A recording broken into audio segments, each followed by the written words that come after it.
পরবর্তী ২০ মিনিট আমি black site সম্পর্কে নেটে খোঁজ নিলাম। ব্ল্যাক সাইটগুলো হচ্ছে এমন জায়গা যার নিয়ন্ত্রণ সিআইএর হাতে, কিন্তু এটা আইন আর বিচারালয়ের আওতার বাইরে। কথিত বিপজ্জনক সন্ত্রাসীদের অনেকটা বেআইনিভাবে গোপনে আটক করে রাখা হয় এখানে। অন্য আরেকটা নাম আছে এসব জায়গার, গুপ্ত কারাগার। ২০০৬ সালে প্রেসিডেন্ট বুশ এসব কয়েদখানার অস্তিত্বের কথা স্বীকার করেন। আফগানিস্তান আর ইরাক জুড়ে প্রায় ২০টারও বেশি এমন স্থাপনা আছে। এছাড়াও পোল্যান্ড, রোমানিয়া সহ গুটি কয়েক দেশেও আছে। এর পরবর্তী বছরগুলোতে বেশ কয়েকটি রিপোর্ট বেরিয়েছিল এইসব কারাগারগুলোতে কয়েদিদের সাথে অমানবিক আচরণ করা নিয়ে, বিশেষ করে নির্যাতনের ব্যাপারে। নির্যাতন? আমি এসব মেনে নিতে পারতাম যদি এগুলোর মাধ্যমে আরেকটা 9/11-এর হাত থেকে বাঁচা যেত, কিন্তু তেমনটা তো নয়। সব কিছুরই একটা সীমা আছে। একের পর এক রিপোর্ট, তদন্তের ফলাফল প্রকাশ পেতে থাকে এই ব্ল্যাক সাইটগুলো সম্পর্কে। এতে কিছুটা হলেও সরকারের টনক নড়ে। ২০০৭ সালের অক্টোবরের ৭ তারিখে সিআইএ এসব জায়গায় বন্দীদের নির্যাতন করে জিজ্ঞাসাবাদের যে ভিডিও টেপগুলো আছে সেসব ধ্বংস করে ফেলার উদ্যোগ নেয়। গুজব আছে এসব টেপে খুবই বর্বর পদ্ধতিতে সন্দেহভাজন সন্ত্রাসীদের জিজ্ঞাসাবাদ করার সচিত্র প্রমাণ ছিল, যেমন current treatment, hypothermia, water therapy, এমনকি ভয়ঙ্কর সব কুকুর লেলিয়ে দিয়ে ভয় দেখানো হতো কথা বের করার জন্য। কিন্তু বাস্তবে এর চেয়েও ভয়ঙ্কর সব পদ্ধতি অবলম্বন করা হতো ওসব জায়গায়। ২০০৯ সালে প্রেসিডেন্ট ওবামা এসব ব্ল্যাক সাইটগুলো বন্ধ করে দেন। সেই সাথে বন্দীদের গুয়ান্তানামো বেতে সরিয়ে ফেলার নির্দেশ দেন তিনি। ২০১২ সালে প্রেসিডেন্সি ভোটে ওবামাকে হারানোর পর কনর সুলিভানও এই বেআইনি কার্যকলাপের বিরুদ্ধে বিভিন্ন পদক্ষেপ জারি রাখেন। কিন্তু গত ফেব্রুয়ারিতে বের হওয়া এক আর্টিকেলে বলা হয়, ওসব গোপন কারাগারে বন্দী থাকা ২০ জনের বেশি বন্দী নাকি এখনও নিরুদ্দেশ। আমার মা আমাকে যে ৪ জন সন্ত্রাসী সম্পর্কে তথ্য পাঠিয়েছেন, তাদের লাশ কখনো উদ্ধার করা হয়নি। এখন আমার মনে হচ্ছে নিরুদ্দেশ ব্যক্তিদের তালিকায় এই ৪ জনের নামও আছে, অথবা এমন একটা তালিকা আছে যেখানে এদেরকে মৃত বলে দাবি করা হয়েছে। সবাই জানে একজন কথিত মৃত ব্যক্তির উপর অত্যাচার করা একজন জীবিত ব্যক্তির উপর অত্যাচার করার তুলনায় কতটা সহজ। আমার মাকে মেরে ফেলার পেছনে একটা কারণই থাকতে পারে, এসব বন্দী এখনও জীবিত আছে আর তিনি তাদের অবস্থান জানতেন। শেষবারের মতো রিভিউটা একবার পড়ে বিছানা থেকে নেমে রান্নাঘরের দিকে গেলাম। এর আগে ড্রয়ার থেকে প্রেসিডেন্টের দেয়া কার্ডটা বের করে নিয়েছি, ওখানে লেখা নম্বরে ডায়াল করলাম। এখন সময় ৩টা ৪৬। তিনি এ মুহূর্তে জেগে আছেন কিনা সে ব্যাপারে আমি সন্দিহান ছিলাম, কিন্তু তৃতীয়বার রিং হওয়ার পরই ফোনটা ধরলেন। আমি চাই আপনি আমাকে যে বিশেষ সুবিধা দিতে চেয়েছিলেন সেটা কাজে লাগাতে। ২৩ ঘন্টা ২৯ মিনিট পরের ঘটনা। মাথার হুডিটা আরও সামনে টেনে দিলাম। পার্কিং লটের একটা বড় গাছের পেছনে ঘাপটি মেরে দাঁড়িয়ে আছি। সামার পার্ক এখন নির্জীব। টেনিস কোর্ট আর বাস্কেটবল কোর্টগুলোতে একদম শুনশান নীরবতা বিরাজ করছে। ওগুলোর দিকে তাকিয়ে কল্পনা করার চেষ্টা করলাম দিনের বেলায় ওসব জায়গা ঘিরে থাকা চাঞ্চল্যের কথা। নিশ্চয়ই নানা বয়সী ছেলে মেয়ে বাস্কেটবল আর টেনিস খেলতে ব্যস্ত থাকে এখানে। ৬ মাস আগে প্রেসিডেন্ট আর রেড আমাকে এই পার্কিং লট থেকেই তুলে নিয়েছিল। এর পরের ঘন্টাগুলোতে আমি তাদের এবং ইনগ্রিডকে নিয়ে ছুটেছিলাম এক খুনিকে ধরার উদ্দেশ্যে। জেসি ক্যালোমেট্রিক্সের খুনের মামলায় প্রেসিডেন্ট নির্দোষ প্রমাণ হয়েছিলেন। এজন্যই প্রেসিডেন্ট আজ এখানে আসবেন। আমার কাছে তিনি ঋণী। ৩টা ১৫ মিনিটে রাস্তার শেষ মাথায় একটা গাড়ির হেডলাইট জ্বলতে দেখা যেতেই ৩০ সেকেন্ড পর একটা টাউন কার পার্কিং লটে এসে হাজির হলো। আরও ৩০ সেকেন্ড পর আরেকটা কালো রঙের HSV এসে পার্ক করলো ওখানে। গাড়িতে যে লোকটা ছিল তার বের হওয়ার জন্য অপেক্ষা করতে লাগলাম। একসময় সে বের হলো। তখন আমি ছায়া থেকে বেরিয়ে গাড়িটার পাশে দাঁড়িয়ে থাকা লোকটার দিকে এগিয়ে গেলাম। একবার মাথা নাড়লাম। রেডও জবাবে একবার মাথা নাড়ল। হাত মেলালাম তার সাথে। বের হতে কোনো সমস্যা হয়েছে নাকি জিজ্ঞেস করলাম আমি। প্রেসিডেন্ট আর রেড কীভাবে সবার চোখ ফাঁকি দিয়ে হোয়াইট হাউস থেকে বের হয়ে আসে এ ব্যাপারটা আমার কাছে আজও পরিষ্কার নয়। আমি একবার প্রেসিডেন্টকে জিজ্ঞেস করেছিলাম তিনি লিঙ্কন টানেল ব্যবহার করেন কি না। জবাবে তিনি একবার শুধু হেসেছিলেন। আরেকবার ফোনে কথা বলার এক পর্যায়ে তিনি বলেছিলেন, বাইরের লোকজন যদি জানতো হোয়াইট হাউস থেকে বের হওয়া কত সোজা তাহলে তারা অবাক হয়ে যেত। না, কোনো সমস্যা হয়নি। মাথা নাড়তে নাড়তে কথাটা বলে পেছনের দরজা খুলে ধরল রেড। ঝুঁকে ভেতরের দিকে তাকালাম। পেছনের প্রশস্ত সিটে ২ জন মানুষ মুখোমুখি বসে আছে। সুলিভানের সাথে হাত মেলালাম। আজকে তিনি ওয়াশিংটন রেডস্কিন্সের একটা জার্সি পরে আছেন। তাকে দেখে একদম সহজ সরল একজন লোক বলে মনে হচ্ছে এই মুহূর্তে। অথচ বলতে গেলে বর্তমানে গোটা পৃথিবীরই শাসনকর্তা তিনি, যদিও সেরকম কোনো ভাবই নেই তার মধ্যে। তিনি আমাকে উল্টো দিকে বসে থাকা লোকটার সাথে পরিচয় করিয়ে দিলেন। জন লেহাই, CIA-র ডিরেক্টর। আমি আশা করেছিলাম সিআইএ ডিরেক্টর মহোদয় আমার কাছে কৈফিয়ত চাইবেন তাকে এই অসময়ে এখানে টেনে আনার জন্য, কিন্তু আমাকে অবাক করে দিয়ে তিনি বলে উঠলেন, প্রেসিডেন্ট সাহেবের কাছে আপনার অনেক সুনাম শুনেছি। জন লেহাইকে দেখে মনে হচ্ছে তার বয়স 60-এর মতো হবে। ছোট ছোট করে ছাঁটা চুলগুলো ধূসর হয়ে এসেছে, চোখের রং তার পরে থাকা টাইয়ের মতোই নীলাভ।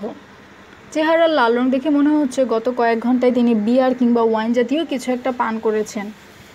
তাই নাকি? আপনি কিন্তু তাকে আবার এটা বলেন না আমি আসলে ওবামাকে ভোট দিয়েছিলাম। বললাম তাকে। সবাই হেসে উঠল আমার কথা শুনে। তিনিও আপনার অনেক সুনাম করেছেন, এটুকু যোগ করলাম। আসলেও করেছিলেন তিনি। আমি যখন গতকাল তাকে বলেছিলাম সিআইএর পরিচালকের সাথে দেখা করতে চাই, তখন তিনি ডিরেক্টর মহোদয় সম্পর্কে কেবল ভালো ভালো কথাই বলেছেন। 2003 সালে সিআইএর নব্যগঠিত টেরোরিস্ট থ্রেট ইন্টিগ্রেশন সেন্টার এর নির্বাহী মহাপরিচালক হিসেবে যোগদান করার আগে লেহাই 22 বছর সিআইএতে কর্মরত ছিলেন। 6 বছর পরে ওবামা তাকে হোমল্যান্ড সিকিউরিটির উপদেষ্টা পদে বহাল করেন। এরপর 2012 সালে প্রেসিডেন্ট সুলিভান তাকে সিআইএ ডিরেক্টর হিসেবে নিয়োগ দেন। আমার কথার জবাবে লেহাই একবার মাথা নাড়লেন শুধু। তো এবার একটু খুলে বলবেন কেন এখানে রেখেছেন আমাদের? সুলিভান জানতে চাইলেন। গত রাতে আমি তাকে কিছু খুলে বলিনি, শুধু এটুকু বলেছিলাম আমি সিআইএর প্রেসিডেন্টের সাথে 10 মিনিটের জন্য দেখা করতে চাই। আমার মা, বললাম তাকে। তারা দুজনেই আমার দিকে অবাক হয়ে তাকালেন। এলেনা জানেভ। গতকাল প্রেসিডেন্টের সাথে কথা বলার পরে আমি ইনগ্রিডকে একটা মেসেজ পাঠিয়েছিলাম। তাকে বলেছিলাম সে যেন হোমল্যান্ড সিকিউরিটিতে তার পরিচিত যে লোকটা আছে তার মাধ্যমে আমার মার নামটা বের করার চেষ্টা করে, মানে তার আসল নাম। মনে হয় আমার সাথে দেখা করতে না পেরে ইনগ্রিড কিছুটা হলেও অপরাধবোধে ভুগছিল। সেই জন্যই আজ ঘুম থেকে উঠে আমার ফোনে একটা মেসেজ দেখি, আমার মার আসল নাম লেখা ছিল সেখানে। দুজনেই এই মুহূর্তে আমার দিকে শূন্য দৃষ্টিতে তাকিয়ে আছেন। আমার মার নাম যদি তাদের কাছে পরিচিত মনেও হয়, চেহারায় কোনো প্রভাব দেখা গেল না। তিনি সিআইএর হয়ে কাজ করতেন, আমি বললাম। সিআইএ পরিচালকের দিকে একবার তাকালেন প্রেসিডেন্ট, কিন্তু এই মুহূর্তে পরিচালকের চেহারা একদম পাথরের মতো অনুভূতি শূন্য। আপনি তাকে চিনতেন না? জিজ্ঞেস করলাম। না, আস্তে করে মাথা ঝাঁকিয়ে জবাব দিলেন তিনি। সিআইএর ডিরেক্টর হওয়ার মানে এটা নয় যে তিনি সেখানে কর্মরত সবাইকে চিনবেন। কিন্তু আমার মার মাথার উপর তো 4 নম্বর মহাবিপদের সংকেত ঝুলছিল। এটা তাকে অন্যদের তুলনায় আলাদা করে রাখার কথা। সিআইএতে হাজার হাজার লোক কাজ করে। আমার চিন্তার মাঝে প্রেসিডেন্ট বলে উঠলেন, তাদের মধ্যে কতজন গত 10 দিন আগে খুন হয়েছে বলুন তো? প্রেসিডেন্ট সোজা হয়ে বসলেন। আপনি কি বলছেন এসব? সোমবারে পটোমেক নদী থেকে মাথায় গুলিবিদ্ধ এক মহিলার লাশ উদ্ধার করা হয়েছে। তার নাম এলেনা জানেভ, তিনি আমার মা। আপনি একথা কিভাবে জানলেন? ডিরেক্টর মহোদয় জিজ্ঞেস করলেন। তার গলা শুনে মনে হচ্ছে তিনি একটু বিরক্ত। গত 5 বছর ধরে আমি একটা সংস্থাকে টাকা দিয়ে আসছি আমার মার অবস্থান খুঁজে বের করার জন্য। গত বুধবার আমাকে একটা ইমেল পাঠায় তারা। সেখানে লেখা ছিল পটোমেক নদী থেকে অজ্ঞাতনামা এক মহিলার লাশ উদ্ধার করা হয়েছে, যার হাতের ছাপের সাথে আমার সরবরাহ করা হাতের ছাপ মিলে গেছে। কিন্তু এই উত্তর থেকে এটা জানা যাবে না আমি কিভাবে মার আসল না আমার কর্মপরিচয় বের করলাম। কিন্তু লেহাই এ নিয়ে কিছু জিজ্ঞেস করলেন না। আমি দুঃখিত। সুলিভান আমাকে সান্ত্বনা দেবার চেষ্টা করলেন। আমি মাথা নাড়লাম। তার সাথে অবশ্য আমার সেরকম ঘনিষ্ঠতা ছিল না। আমার 6 বছর বয়সেই তিনি চলে গিয়েছিলেন। তবুও আমি পরিচালকের দিকে তাকালাম। তিনি কি জন্মগতভাবেই এরকম চাপা স্বভাবের, নাকি এমন একটি সংগঠনে 3 যুগ কাজ করার ফলাফল এটা? আপনার মার মৃত্যুর খবর শুনে আমি সত্যিই দুঃখিত, অবশেষে বললেন তিনি। কিন্তু আমি বুঝতে পারছি না আপনি আমাকে এসব বলছেন কেন। হোমল্যান্ড সিকিউরিটি তার ব্যাপারে 4 নম্বরের মহাবিপদ সংকেত জারি করেছিল। প্রেসিডেন্ট সুলিভানের এসব সংকেত সম্পর্কে কম তথ্যই জানার কথা, কারণ হাজারো রকমের কাজে ব্যস্ত থাকেন তিনি।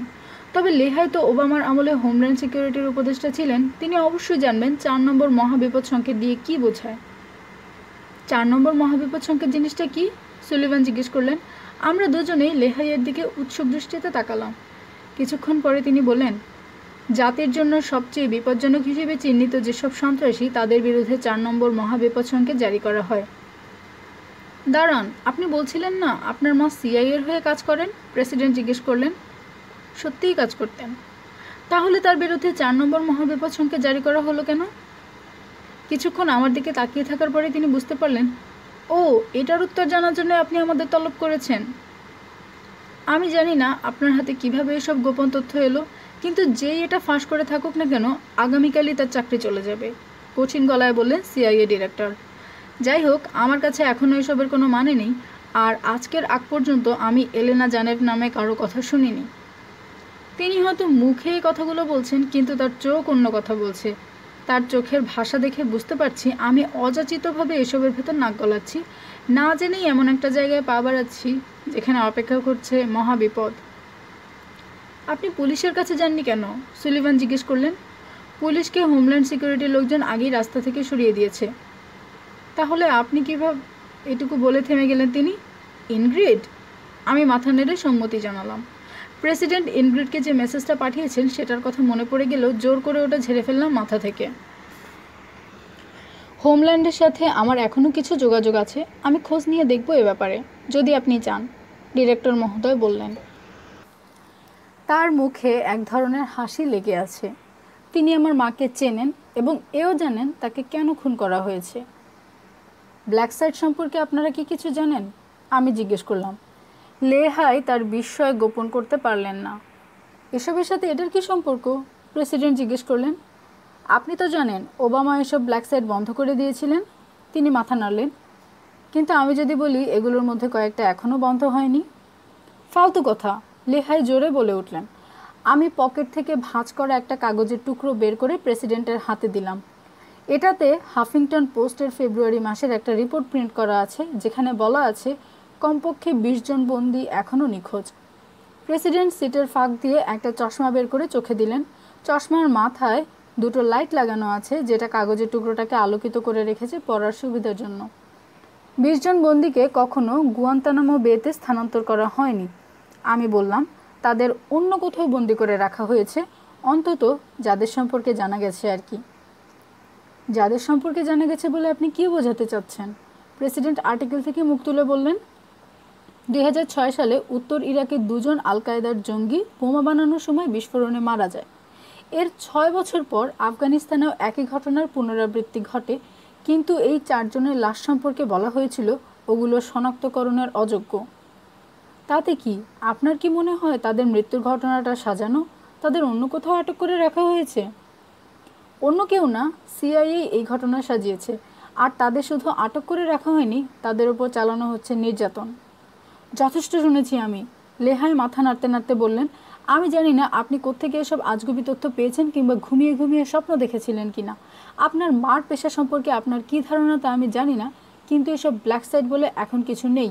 ওবামা নিজে নির্দেশ দিয়ে ওগুলো বন্ধ করে দিয়েছিলেন। আপনার কি ধারণা আমি এই ব্যাপারটা নিয়ে খুশি হয়েছিলাম তখন?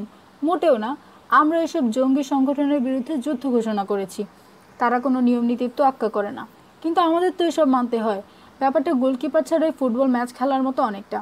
যে কোনো মুহূর্তে একটা বল পোস্টে ঢুকে যাবে, কিন্তু ওর ফলাফল কেবল একটা গোল হবে না। কি হবে জানেন? হাজার হাজার নিরীহ আমেরিকানদের মৃত্যু। কিন্তু একজন প্রেসিডেন্ট নিজে যখন নির্দেশ দেন, তখন আমাদের আর কিছু করার থাকে না। 6 দিনের ভেতরে 52টা ব্ল্যাক সাইট বন্ধ করে দেওয়া হয়। ওখানকার বন্দীদেরকে গুয়ান্তানামো বে কিংবা ওরকম কোনো জায়গায় সরিয়ে নেওয়া হয়। আপনি 20 জন বন্দী নিরুদ্দেশ হয়ে যাওয়া নিয়ে যে আর্টিকেলটা পড়েছেন, সেটা ডাহা মিথ্যে কথা। প্রত্যেক বন্দীর আলাদা আলাদা হিসেব আছে আমাদের কাছে। আপনার কি মনে হয় আমরা তাদের গোপন কোনো মিশনে ব্যবহার করছি? তাদের নামধাম পাল্টে দিয়েছি? নাকি তারা পালিয়ে গেছে কিন্তু আমরা কাউকে বলছি না? ইদানিং সবাই সব কিছু জানতে চায়, এমনকি যেটা তাদের জানা উচিত নয় সেটাও। আমরা এমন একটা সময়ে বসবাস করছি যেখানে সব কিছুর ভেতরেই রয়েছে স্বচ্ছতা। কোনো তথ্য গোপন রাখার অধিকার নেই আমাদের।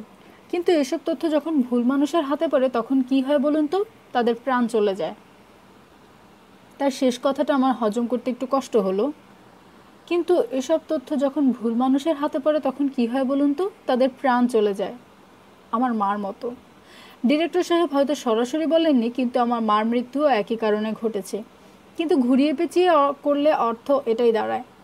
একই সাথে আমাকেও হুমকি দিয়ে দিলেন, আমি যদি এ ব্যাপারে আরও নাক গলাই তাহলে পটোম্যাকে আমারও লাশ ভাসবে। কিন্তু তার দুর্ভাগ্য, আমার কাছে সময়ের দাম অন্যরকম, আর এসব হুমকি ধামকির কোনো মূল্য নেই আমার কাছে। আমার মা মারা গেছেন কারণ তিনি এসব ব্ল্যাক সাইটগুলোর অবস্থান জানতেন। বলতে বলতে সামনের দিকে ঝুঁকে গেলাম আমি জানি না তিনি এসব তথ্য কিভাবে পেলেন। হয়তো তিনি নিজে এসব অপারেশনের সাথে জড়িত ছিলেন, কিংবা অন্য কোথাও থেকে তথ্য চুরি করেছেন। কিন্তু তিনি জানতেন। হয়তো তিনি এগুলো জনগণকে জানিয়ে দিতে চাইছিলেন, কিংবা সিআইএকে ব্ল্যাক সাইটগুলো বন্ধ করে দেওয়ার জন্য হুমকি দিচ্ছিলেন। মনে হয় ওসব জায়গায় বর্বর কিছু ঘটতে দেখেছিলেন তিনি, যেগুলো একটা পশুর সাথে করাও অনুচিত, মানুষের সাথে তো দূরের কথা। নিশ্চয়ই তিনি এসব জানার পরে রাতে ঘুমোতে পারতেন না। আপনি কি সিআইএকে দোষারোপ করতে চাচ্ছেন আপনার মার মৃত্যুর জন্য? রিভিউটাতে মা আরেকটা তথ্য যোগ করে দিয়েছিলেন, যেটা আমি পরে ধরতে পারি। প্রেসিডেন্টকে ফোন করার আগে শেষবারের মতো ওটা যখন পড়েছিলাম, তখন ব্যাপারটা আমার নজরে আসে। তৃতীয় লাইনটা, স্মিথ আর জোন্স দারুণ অভিনয় করেছে, আর ডিরেক্টর হেগিলও ভালো কাজ দেখিয়েছেন। উইল স্মিথ আর টমি লি জোন্স সম্পর্কে ইন্টারনেটে খোঁজ করার কথা তখন মনে হলেও পরিচালকের ব্যাপারে খোঁজ করার কথা আমার মাথায় আসেনি কেন যেন। পরে দেখি সিনেমাটার আসল পরিচালকের নাম ব্যারি সনফিল্ড, হেগিল নয়। তাহলে এই নাম দেওয়া হলো কেন রিভিউতে? ব্যাপারটা বুঝতে আমার কয়েক মুহূর্ত লেগেছিল, আসলে 3 মিনিট, কিন্তু ওটাই আমার জন্য অনেক। তাছাড়া আমি সিআইএ সম্পর্কেও বেশ ঘাটাঘাটি করছিলাম তখন। ইংরেজিতে হেগিল, HEGHIL শব্দটাকে একটু উল্টিয়ে পাল্টিয়ে লেহাই, LEHIGH লেখা যায়। এটা একটা অ্যানাগ্রাম। আমি সিআইএকে দোষারোপ করছি না বলে থামলাম। এরপর হাত উঁচু করে সিআইএ ডিরেক্টরের দিকে নির্দেশ করলাম, উনিই আমার মাকে হত্যা করেছেন। আমি আর প্রেসিডেন্ট এসইউভিটাকে চলে যেতে দেখলাম। আপনার কি মাথা ঠিক আছে? সুলিভান চেঁচিয়ে উঠলেন। সিআইএ ডিরেক্টরকে আপনি আপনার মার খুনি বলছেন, তাও তার মুখের উপরে? আমি যখন লেহাইয়ের মুখের উপরে কথাগুলো বলছিলাম, তখন তার একটুও ভাবান্তর হয়নি।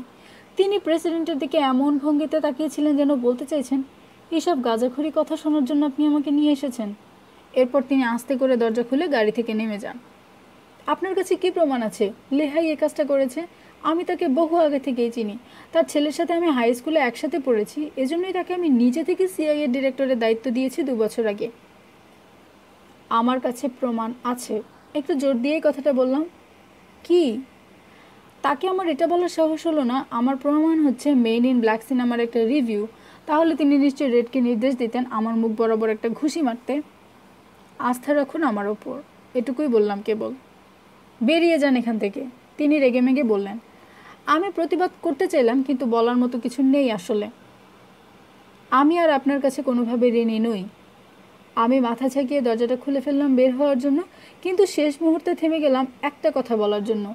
কি মনে করে কাজটা করলাম আমি নিজেও জানি না। একটা উপকার করবেন আমার, ইনগ্রিডের কাছ থেকে দূরে থাকবেন। তিনি পেছনের দিকে হেলান দিয়ে বসলেন।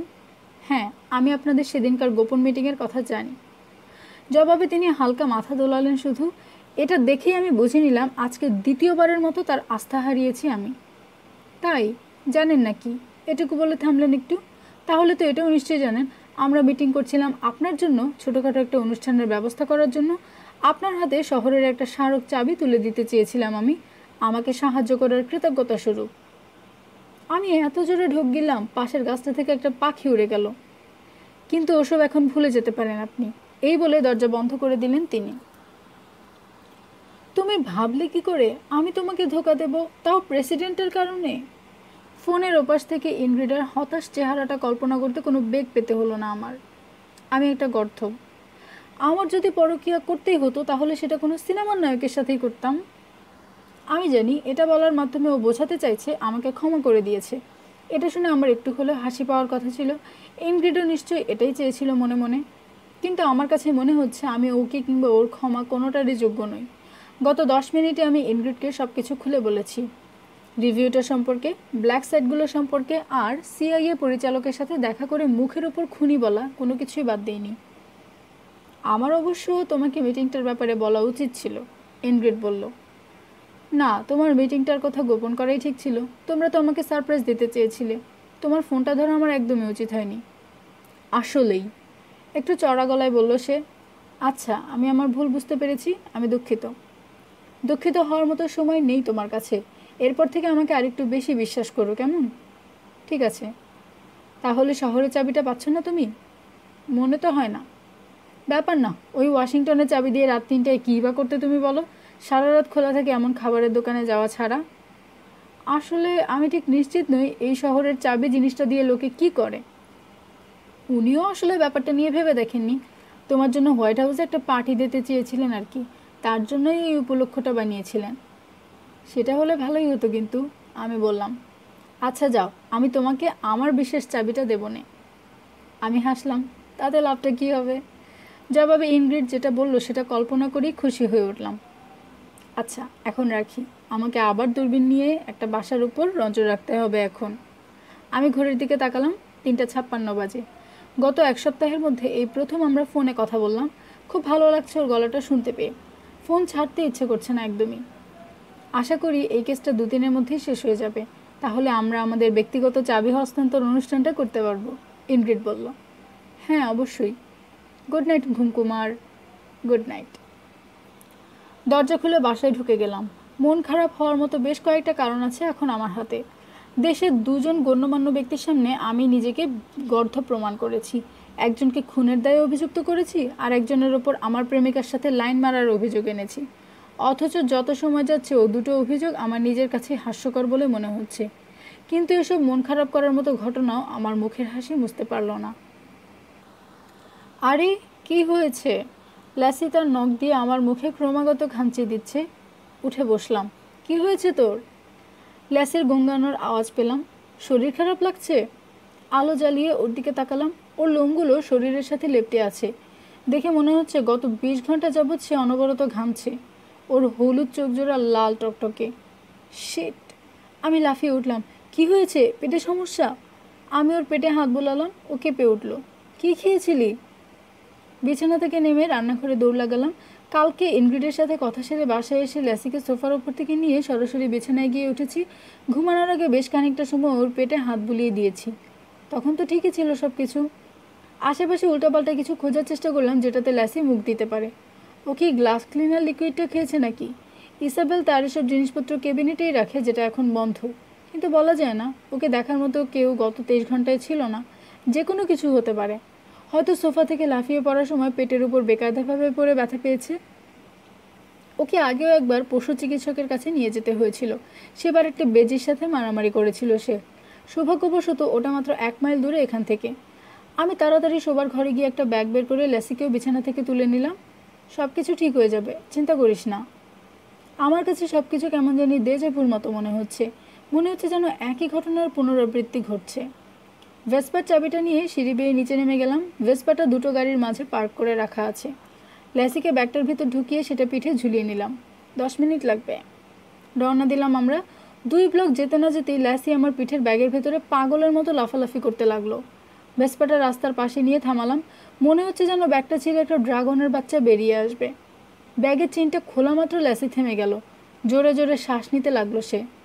আরে তুই ঠিক হয়ে যাবি তো? আমাদের আর মাত্র 2 মিনিট লাগবে ওখানে যেতে। মিয়াও। কি? মিয়াও। তোর শরীর খারাপ না? মিয়াও। তুই এতক্ষণ ভান করছিলি, কিন্তু কেন? মিয়াও। আমাকে বাসা থেকে বের করার চেষ্টা করছিলি, কেন? মিয়াও। 2জন লোক এসেছিল? মিয়াও। আসলেই? এরপর ল্যাসি বলল কালকের ঘটনা।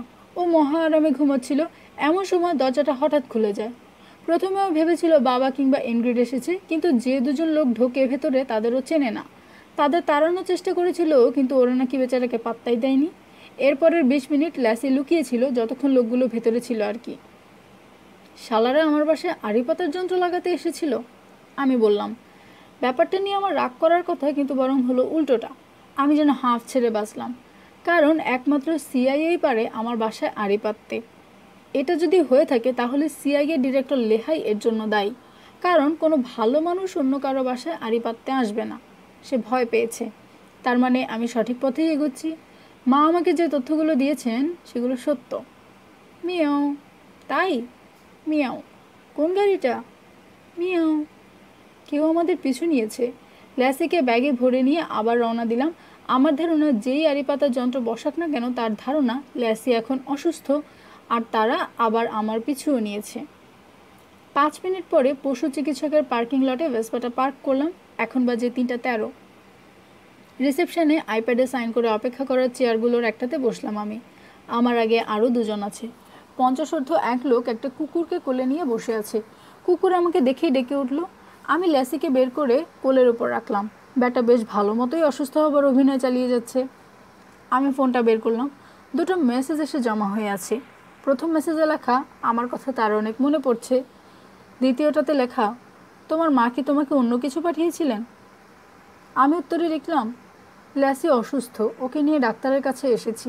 আমার মার কথা আমি সেভাবেই ভুলে যাব যেভাবে তিনি আমার কথা ভুলে গিয়েছিলেন। সাথে সাথে উত্তর আসলো আচ্ছা, তুমি যে সিদ্ধান্তই নাও না কেন আমি তোমার সাথে আছি। আশা করি ল্যাসি ঠিক হয়ে যাবে। কালকে কথা হবে। কিন্তু আমার মাথায় এখন ঘুরছে অন্য একটা কথা। আমার মা কি আমাকে অন্য কিছু পাঠিয়েছিলেন? ডিভিডিটার আগে যদি অন্য কিছু পাঠিয়ে থাকেন, তিনি নিশ্চয়ই জানতেন তার মাথার উপর বিপদ সংকেত ঝুলছে, হাতে খুবই অল্প সময়। তিনি কি আগেও কিছু পাঠিয়েছেন যেটা আমার চোখ এড়িয়ে গেছে? আমি মনে করার চেষ্টা করলাম ইসাবেল কি এমন কোনো প্যাকেজ কোনোদিন খুলেছিল যেটা কিনা আমি অর্ডার দেইনি? মা কি অ্যামাজন ব্যবহার করেছিলেন নাকি অন্য কোনোভাবে কাজটা সেরেছিলেন তিনি? তাকে অবশ্য বেনামে কাজটা করতে হতো।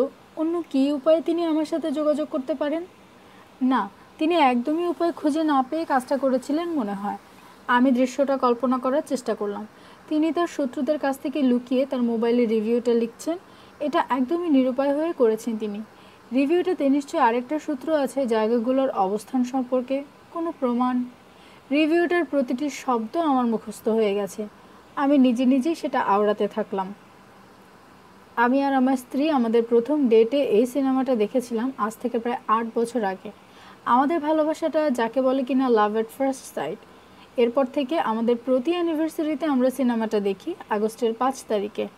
স্মিথ আর জোন্স দারুণ অভিনয় করেছে আর ডিরেক্টর হিকিলও ভালো কাজ দেখিয়েছেন। আমার 9 বছর বয়সী মেয়ে এপ্রিলেরও দারুণ পছন্দ সিনেমাটা। সে পারলে এটাকে 12 রেটিং দেবে। 5টা বাক্য। আমি আরও দুবার বললাম কথাগুলো। না, আর কিছু নেই বলেই মনে হচ্ছে, কিন্তু কিছু একটা বাদ পড়ে যাচ্ছে।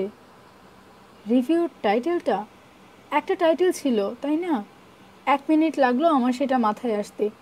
This movie rocks. এতক্ষণ লাগলো আমার ব্যাপারটা ধরতে। রক্স। যারা আমার বাসায় আড়ি পাতার ব্যবস্থা করেছে তাদের পক্ষে খুব ভালোভাবেই সম্ভব আমার ফোনেও আড়ি পাতার ব্যবস্থা করা, তাই এটা দিয়ে ইন্টারনেটে কিছু সার্চ দেয়া যাবে না। রিসেপশন থেকে সাইন করার আইপ্যাডটা হাতে নিয়ে হোম পেজ থেকে বের হয়ে গ্লোবাল জিওলজিস্ট আনলিমিটেড GGU লিখে সার্চ দিলাম। প্রথমেই কোম্পানির ওয়েবসাইটের ঠিকানা আসলো, কিন্তু আমার লক্ষ্য এটা নয়। এত বড় একটা ওয়েবসাইট অদল বদল করা আমার মার পক্ষে সম্ভব হবে না। কিন্তু উইকিপিডিয়াতে তো সম্ভব। উইকিপিডিয়াতে GGU কোম্পানির পেজটা খুললাম। আমি এটা আগেও পড়েছি। একদম নিচের দিকে তাদের কোম্পানির যেখানে যেখানে কাজ চলে তার অবস্থান লেখা থাকে। 25টা অবস্থানের কথা বলা আছে সেখানে। শেষবার যখন দেখেছিলাম তখন 24টা ছিল। 25তম অবস্থানটার কাছে ছোট করে একটা সংখ্যা লেখা আছে, রেফারেন্স সংখ্যা। স্ক্রল করে নিচে গিয়ে রেফারেন্সটা পড়লাম SB, মানে স্যালি বিনস।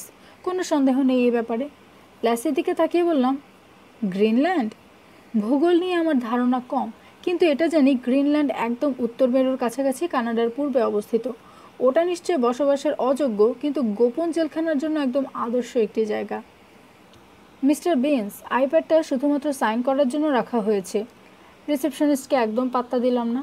CIA-এর জন্য এটা একটা আদর্শ জায়গা, কয়েদিদের লুকিয়ে রেখে নিপীড়ন চালানোর জন্য।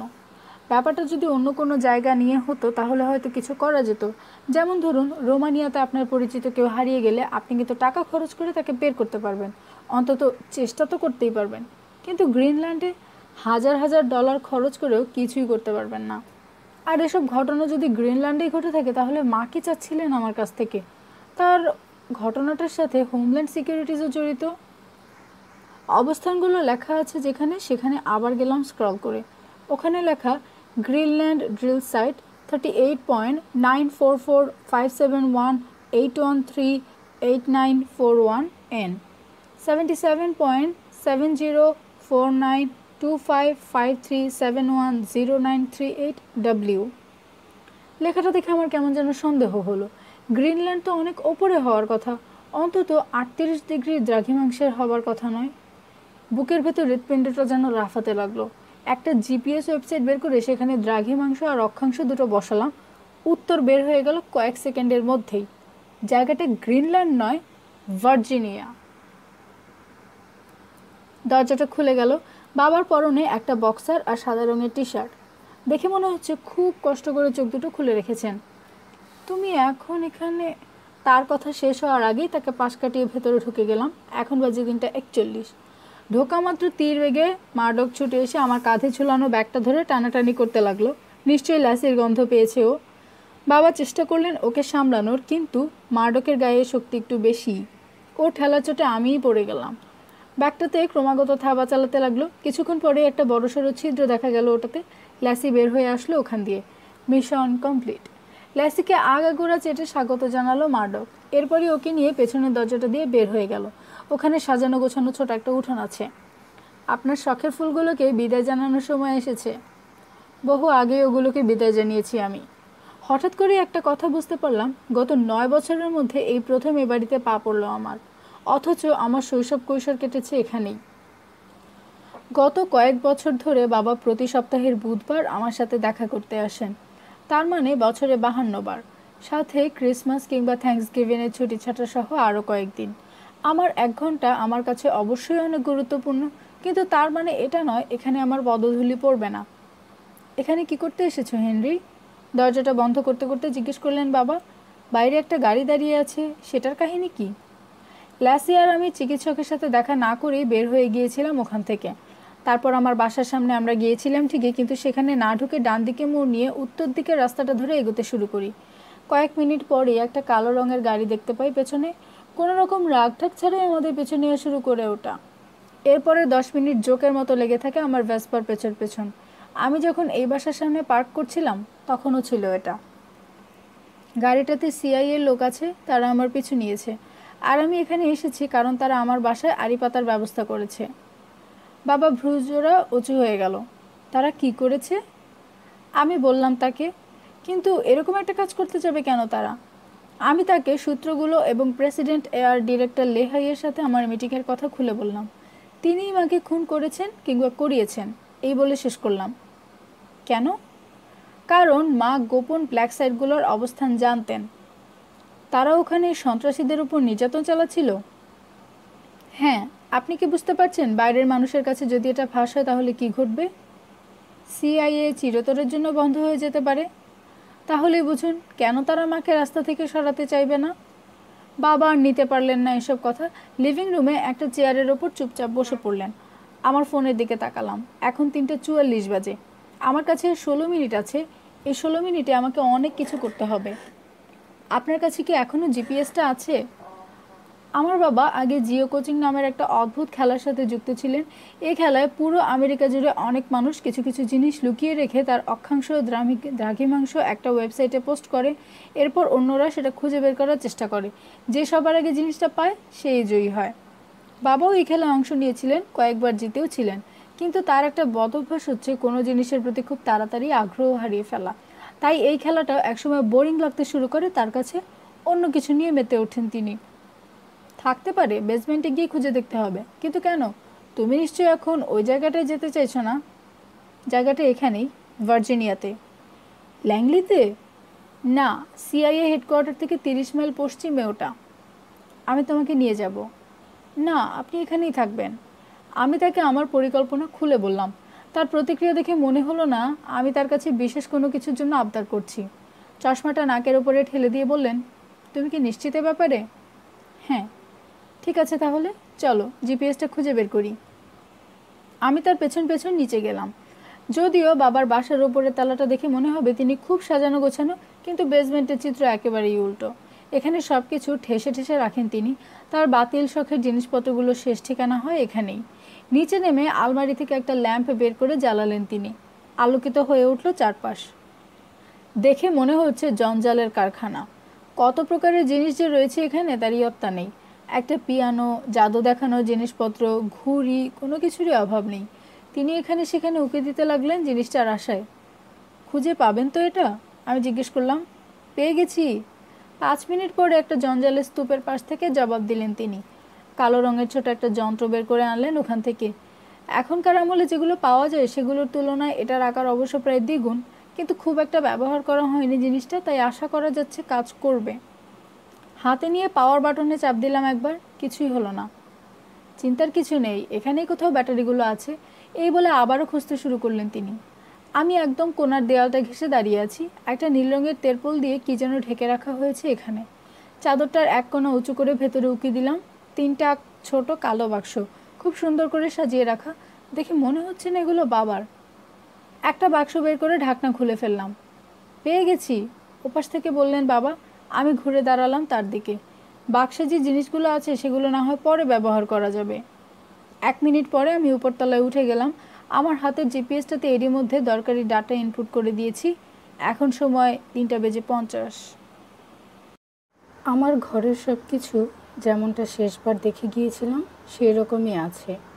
কেউ যদি হঠাৎ করে আমার ঘরে ঢুকে পড়ে তাহলে নিশ্চিত তার কাছে মনে হবে এখানে যে বসবাস করে তার এখনও মানসিক পরিপক্কতা আসেনি। কারণ এখানকার অর্ধেক জিনিসপত্রে এখনও আমার কিশোর বয়সের ছাপ রয়ে গেছে। আপনার জন্য যখন প্রতিদিন 1 ঘন্টা করে বরাদ্দ থাকবে তখন আপনাকে অবশ্যই সব কিছু বেছে বেছে করতে বা দেখতে হবে। খেলাধুলা করা, কার্টুন দেখা অথবা মেয়েদের সাথে টাঙ্কি মারা, এসব থেকে কিন্তু আমাকে যে কোনো একটিই বেছে নিতে হয়েছে সবসময়। কিন্তু এক্ষেত্রেও সমস্যা। কার্টুন বেশি বাচ্চা বয়সীদের জন্য, খেলাধুলা করার মতো লম্বা সময় আমার কাছে নেই। আর মেয়েদের কথা না হয় বাদই দিলাম, আপনারাই বুঝে নিন।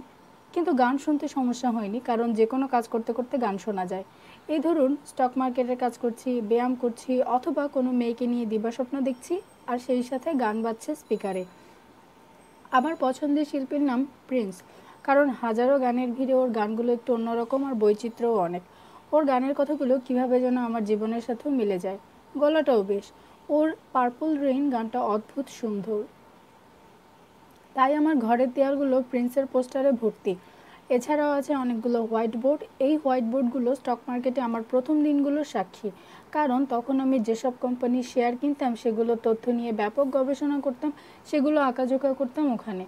ইন্টারনেট ঘাটলে কিন্তু ওসব পাওয়া যেত, তা সত্ত্বেও আমি নিজের হাতে সব কিছু করতাম। এতে করে নিজেকে একটু হলেও গুরুত্বপূর্ণ মনে হতো। প্রথম 5 বছরে কিন্তু আমার ব্যাপক ক্ষতি হয়েছিল। এমনকি বাবাকে তার বাড়িটা দ্বিতীয়বারের মতো মর্টগেজ রাখতে হয়েছিল আমাকে সাহায্য করার জন্য। অবশ্য ধীরে ধীরে সে ধাক্কা কাটিয়ে উঠি আমি। একসময় বাবার ওই মর্টগেজ সহ প্রথম মর্টগেজের টাকাটাও আমি চুকিয়ে দিই। সেবার বাবাকে বলে দিই ওনাকে যদি আর কখনো এসব মর্টগেজের জন্য দৌড়াদৌড়ি করতে দেখি তাহলে ওনার একদিন কি আমার একদিন। কিন্তু টাকা দিয়ে কখনোই বাবার ঋণ শোধ করতে পারবো না আমি। আমার জেগে থাকার প্রতিটি মিনিট তিনি আগে থেকে পরিকল্পনা করে রাখতেন, আর এসবের জন্যই আজকের এই আমি। তবে আমি কিন্তু প্রিন্সের পোস্টারগুলো দেখার জন্য কিংবা স্মৃতিচারণ করার জন্য এখন আমার ঘরে আসিনি। আমি এসেছি একটা জুতার বাক্সের জন্য, যেটা এই মুহূর্তে অবস্থান করছে আমার আলমারির পেছনের দিকে। বিছানার ওপর বসে আস্তে আস্তে ঢাকনাটা খুলে আপন মনেই হেসে উঠলাম। 20 বছর আগের একটা স্মৃতি মনে পড়ে গেল, যেদিন বাবা আমার হাতে এই বাক্সটা তুলে দিয়েছিলেন। আমার হাতে এটা দিতে দিতে তিনি বলেছিলেন, প্রত্যেক বাচ্চার কাছেই এই জিনিসটা থাকা উচিত, পটকা আর আতশবাজি ভর্তি একটা জুতার বাক্স। ল্যাসি, মার্ডক, মনোযোগ দে তোরা। আমি ঘড়ির দিকে একবার তাকালাম, 3:53। হাত দিয়ে হোয়াইট বোর্ডটা মুছে দিলাম। খানিকটা লাল রং ভরে গেল ওখানে। একটা পুরনো মার্কার তুলে নিলাম এবার। বাবা বিছানার ওপরে এক পা তুলে বসে আছেন এই মুহূর্তে। মার্ডক দাঁড়িয়ে আছে তার পাশেই, আর ল্যাসি বসে আছে ওর পিঠে। কিন্তু ল্যাসির দৃষ্টি আমার দিকে নয়, বরং তার সমস্ত মনোযোগ এখন মার্ডকের কান চিবানোর দিকে নিবদ্ধ। অন্যদিকে মার্ডক চিবুচ্ছে ল্যাসির লেজ। কী রে? দুজনের মনোযোগী এবার আমার দিকে। কাজটা ঠিকভাবে করার জন্য আমরা কেবল একটা সুযোগই পাবো। একটু থেমে হোয়াইট বোর্ডে এঁকে বললাম, এই হচ্ছে আমাদের বাসা, আর এটা হচ্ছে রাস্তার ওপাশের গাড়িটা। মিয়াও। তুই কোথায় মানে? তুই বাড়ির ভেতরে। মিয়াও। তোকেও আঁকতে হবে? আচ্ছা। কোনো মতো একটা বিড়ালের চেহারা এঁকে দিলাম। মিয়াও। মার্ডককেও আঁকতে হবে? জানতাম। কাঠির মতো একটা কুকুরও আঁকলাম। আর এই যে আমি আর বাবা। মিয়াও। আমাকে এত বড় করে আঁকলাম কেন? কারণ এই হতচ্ছাড়া বিড়ালটার সব হ্যাপা আমাকেই সামলাতে হয়। জোরে একবার শ্বাস ছাড়লাম। আচ্ছা, আমি গ্যারেজের গেটটা খোলার সাথে সাথে ল্যাসি তুই এখানে, আর মার্ডক তুই এখানে গিয়ে দাঁড়াবি। হোয়াইট বোর্ডে গাড়িটার সামনে আর পেছনে একটা করে এক্স চিহ্ন এঁকে ওদের দিকে তাকালাম। তোরা যদি গাড়িটার সামনে পেছনে গিয়ে দাঁড়াস তাহলে ওরা আর নড়ার সাহস পাবে না। পারবি না এটা করতে? ল্যাসি, কি বলিস? মিয়াও। সাব্বাস। মার্ডক? জবাবে মার্ডক একবার হাই তুলল কেবল। আমি এটাকে হ্যাঁ বলে ধরে নিচ্ছি, ঠিক আছে? আরেকটা লাইন আঁকলাম বোর্ডে। বাবা, এটা আপনি? ঠিক আছে। ঘড়ির দিকে তাকালাম, 3:55। সবাই রেডি? গ্যারেজের গেট খুলতে আর 2 মিনিট। গ্যারেজের দরজা খোলার সুইচটা টিপে দিলাম। দরজাটা অর্ধেক খুলতেই ল্যাসি আর মার্ডক দুজনেই ছুটে বের হয়ে গেল। যখন সেটা পুরোপুরি খুলে গেল তখন দেখলাম ল্যাসি গাড়িটার 5 ফুট পেছনে আর মার্ডক 5 ফুট সামনে দাঁড়িয়ে আছে। পটকার বাক্সগুলো থেকে একটা বের করে নিয়ে সেটার সুতোতে আগুন দিয়ে দিলাম। এটার সুতোটা বেশ লম্বা, পুরোপুরি জ্বলতে বেশ সময় লাগবে। এরপর বাক্সটা আমার স্কেটবোর্ডের ওপর রেখে ওটা পা দিয়ে ঠেলে দিলাম। জিনিসটা চলতে শুরু করলো। আস্তে আস্তে ড্রাইভওয়ে আর রাস্তাটা পার হয়ে স্কেটবোর্ডটা কালো সিডানটার নিচে গিয়ে দাঁড়িয়ে গেল। আমি সুইচ টিপে দরজাটা বন্ধ করে দিলাম। গ্যারেজের অন্য পাশে আরেকটা দরজা আছে। আমি দৌড়ে সেখানে গিয়ে বাইরের দিকে নজর রাখতে লাগলাম। গাড়িটার জানালাগুলো কালো রঙের, ভেতরে যারা বসে আছে তাদের চেহারা দেখা যাচ্ছে না। এই সময় প্যাসেঞ্জার সিটের দরজাটা খুলে একজন বেরিয়ে আসলো। আমি ভেবেছিলাম সে গাড়ির নিচের দিকে তাকাবে, কিন্তু এই মুহূর্তে তাকে গাড়ির বাম্পারের উপর বসে থাকা 160 পাউন্ডের কুকুরটাকে নিয়ে বেশি উদ্বিগ্ন মনে হচ্ছে। লোকটা মার্ডকের দিকে এগিয়ে গেল। সর এখান থেকে। মার্ডক তাকে পাত্তাই দিল না। লোকটা মার্ডকের কাছে গিয়ে ওকে গুঁতো দিতে লাগলো, কিন্তু মার্ডক ওই জায়গাতেই ঘাঁটি গেড়ে বসে আছে। তাকে নড়াতে পারে এমন সাধ্য নেই কারো। বুম! প্রথম পটকাটা বিকট শব্দে ফাটলো। এই সময় লোকটা মাটিতে শুয়ে পড়লো সাথে সাথে। এরপরই পুরো জুতোর বাক্সটার সব কিছু ফেটে পড়লো। আমি বাসার ভেতর থেকেও শুনতে পেলাম শব্দটা। মনে হচ্ছে যেন কয়েকশো বোমা একসাথে ফাটছে, আর সেই সাথে আতশবাজিগুলোর আলো তো আছেই। সামনের দরজাটা দিয়ে বাবা বেরিয়ে আসলেন। এই সময় তার পরনে ঠিক সেই পোশাকগুলো যেগুলো আমি কিছুক্ষণ আগে পরেছিলাম, মাথায় একটা হেলমেট। যদি গাড়ির লোক দুজন মনোযোগ দিয়ে লক্ষ্য করে থাকে তাহলে তারা হয়তো বুঝতে পারবে ওটা আমি না, কিন্তু এই মুহূর্তে তারা একটু ব্যস্ত। বাবা রাস্তার ওপর পার্ক করা ভেসপাটাতে উঠে সেটা চালু করে বেরিয়ে গেলেন, কিন্তু তার পিছু নিতে নিতে কালো গাড়িটার 10 সেকেন্ড দেরি হয়ে গেল। এর কারণ মার্ডককে রাস্তা থেকে সরানো সহজ ছিল না। আমি আবার গ্যারেজে গিয়ে বাবার লিঙ্কন গাড়িটাতে উঠে পড়লাম। এখন বাজে 3:58। গ্যারেজের দরজাটা খুলে বাইরে দেখলাম কেউ নেই। তীর বেগে বাইরে বের হয়ে এলাম। বাম দিকে একবার মোড় নিয়ে আমার ব্লক থেকে বের হয়ে এরপর ডান দিকে আরেকবার মোড় ঘুরে একটা রাস্তার পাশে গাড়িটাকে দাঁড় করালাম আমি। আমার হাতে আর 1 মিনিটও নেই। লাফিয়ে গাড়ি থেকে বের হয়ে আসলাম।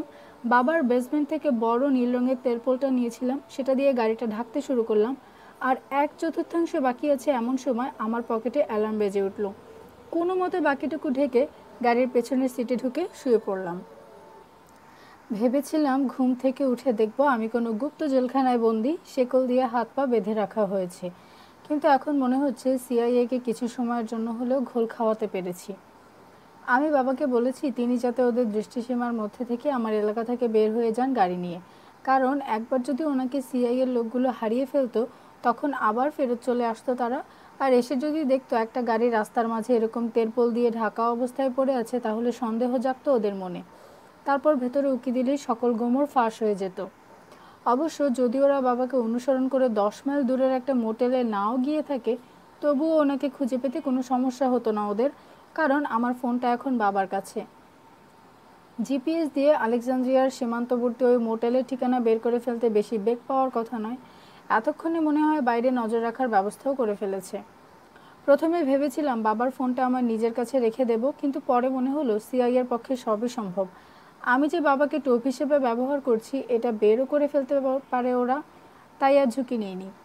আর বাবাও যে কতক্ষণ ওদের চোখে ধুলো দিয়ে থাকতে পারবেন বলা যায় না।